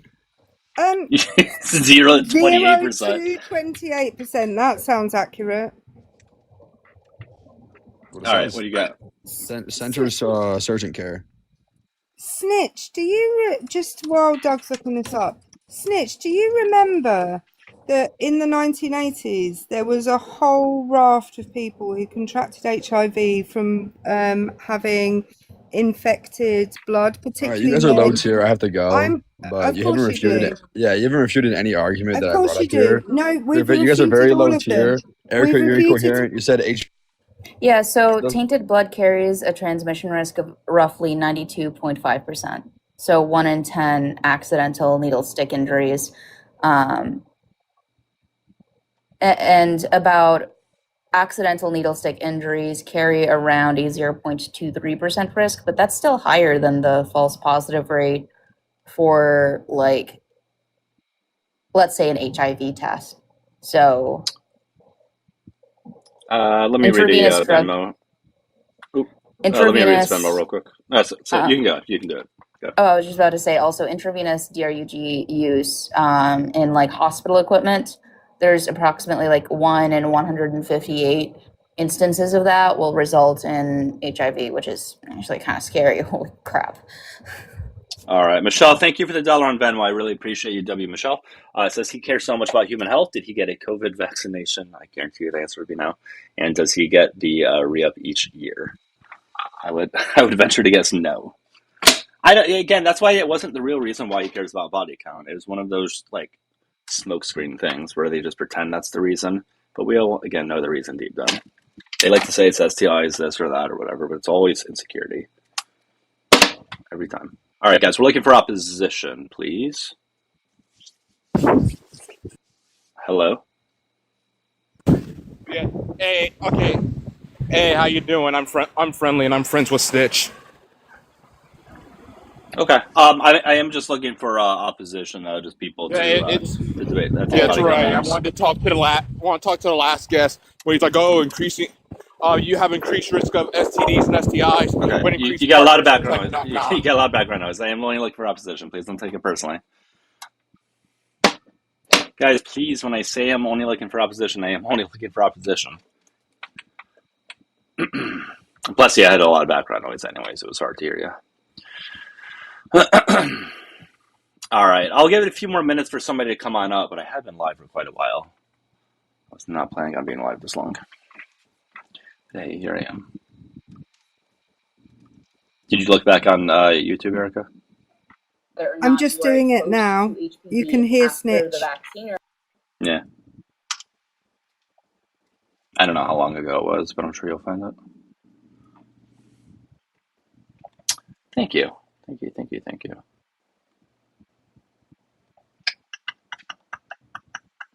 All right, guys, keep tapping and sharing if you can, please. And if you've been enjoying live, click the follow button in the top left on TikTok. If you're watching on the tube, if you could subscribe. And of course, give Erica and Scientific Extension a follow. You can't understand why friendlies do that so much. I don't know. I really don't know. I think maybe sometimes, I'm like, obviously I have exceptions. Like there are certain friendlies I do have up, and maybe they just think that maybe they may be an exception too, potentially. I don't know.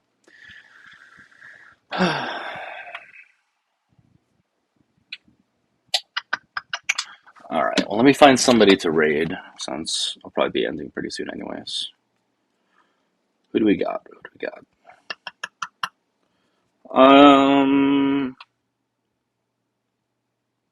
Erica Shante. We can raid her. Yeah. Yeah, raid Erica Shante. Okay. I really hope she's not just going to be ending. I'm serious. That happens almost every time. No, she's normally live for some time. So okay. All right. Well, yeah. Let's go ahead and rate her. ERICA_SHANTE.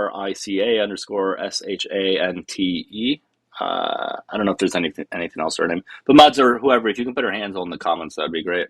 Or I might be able to find her real quick. But if you guys did enjoy live, again, give me a follow, subscribe on YouTube. And Erica and Snatch, anything you wanted to say? I want to say to Grant in the comments, don't worry, you didn't miss anything apart from a guy who didn't listen properly, and a whole bunch of misogyny. Thank you, Erica. Snatch, anything Thank you want you to for say having before? me. Absolutely. Thank you. All right, I'll bring you two down. All right, yeah, so it's, well, people, yeah, so they're her handles in the comments right there. So Paige put it if you guys see that. So just go ahead and rate her, follow her if you don't already. I'll be live at some point tomorrow, I'm sure. So I'll see everybody then. If you want to get an update ahead of time of when I do go live on TikTok, you can join the bulletin board by clicking my profile picture in the top left. And if you're watching on YouTube, or even if you're still on TikTok, you can join Discord. The link to that's in my bio. And that's about it. Hope everybody has a good night, okay?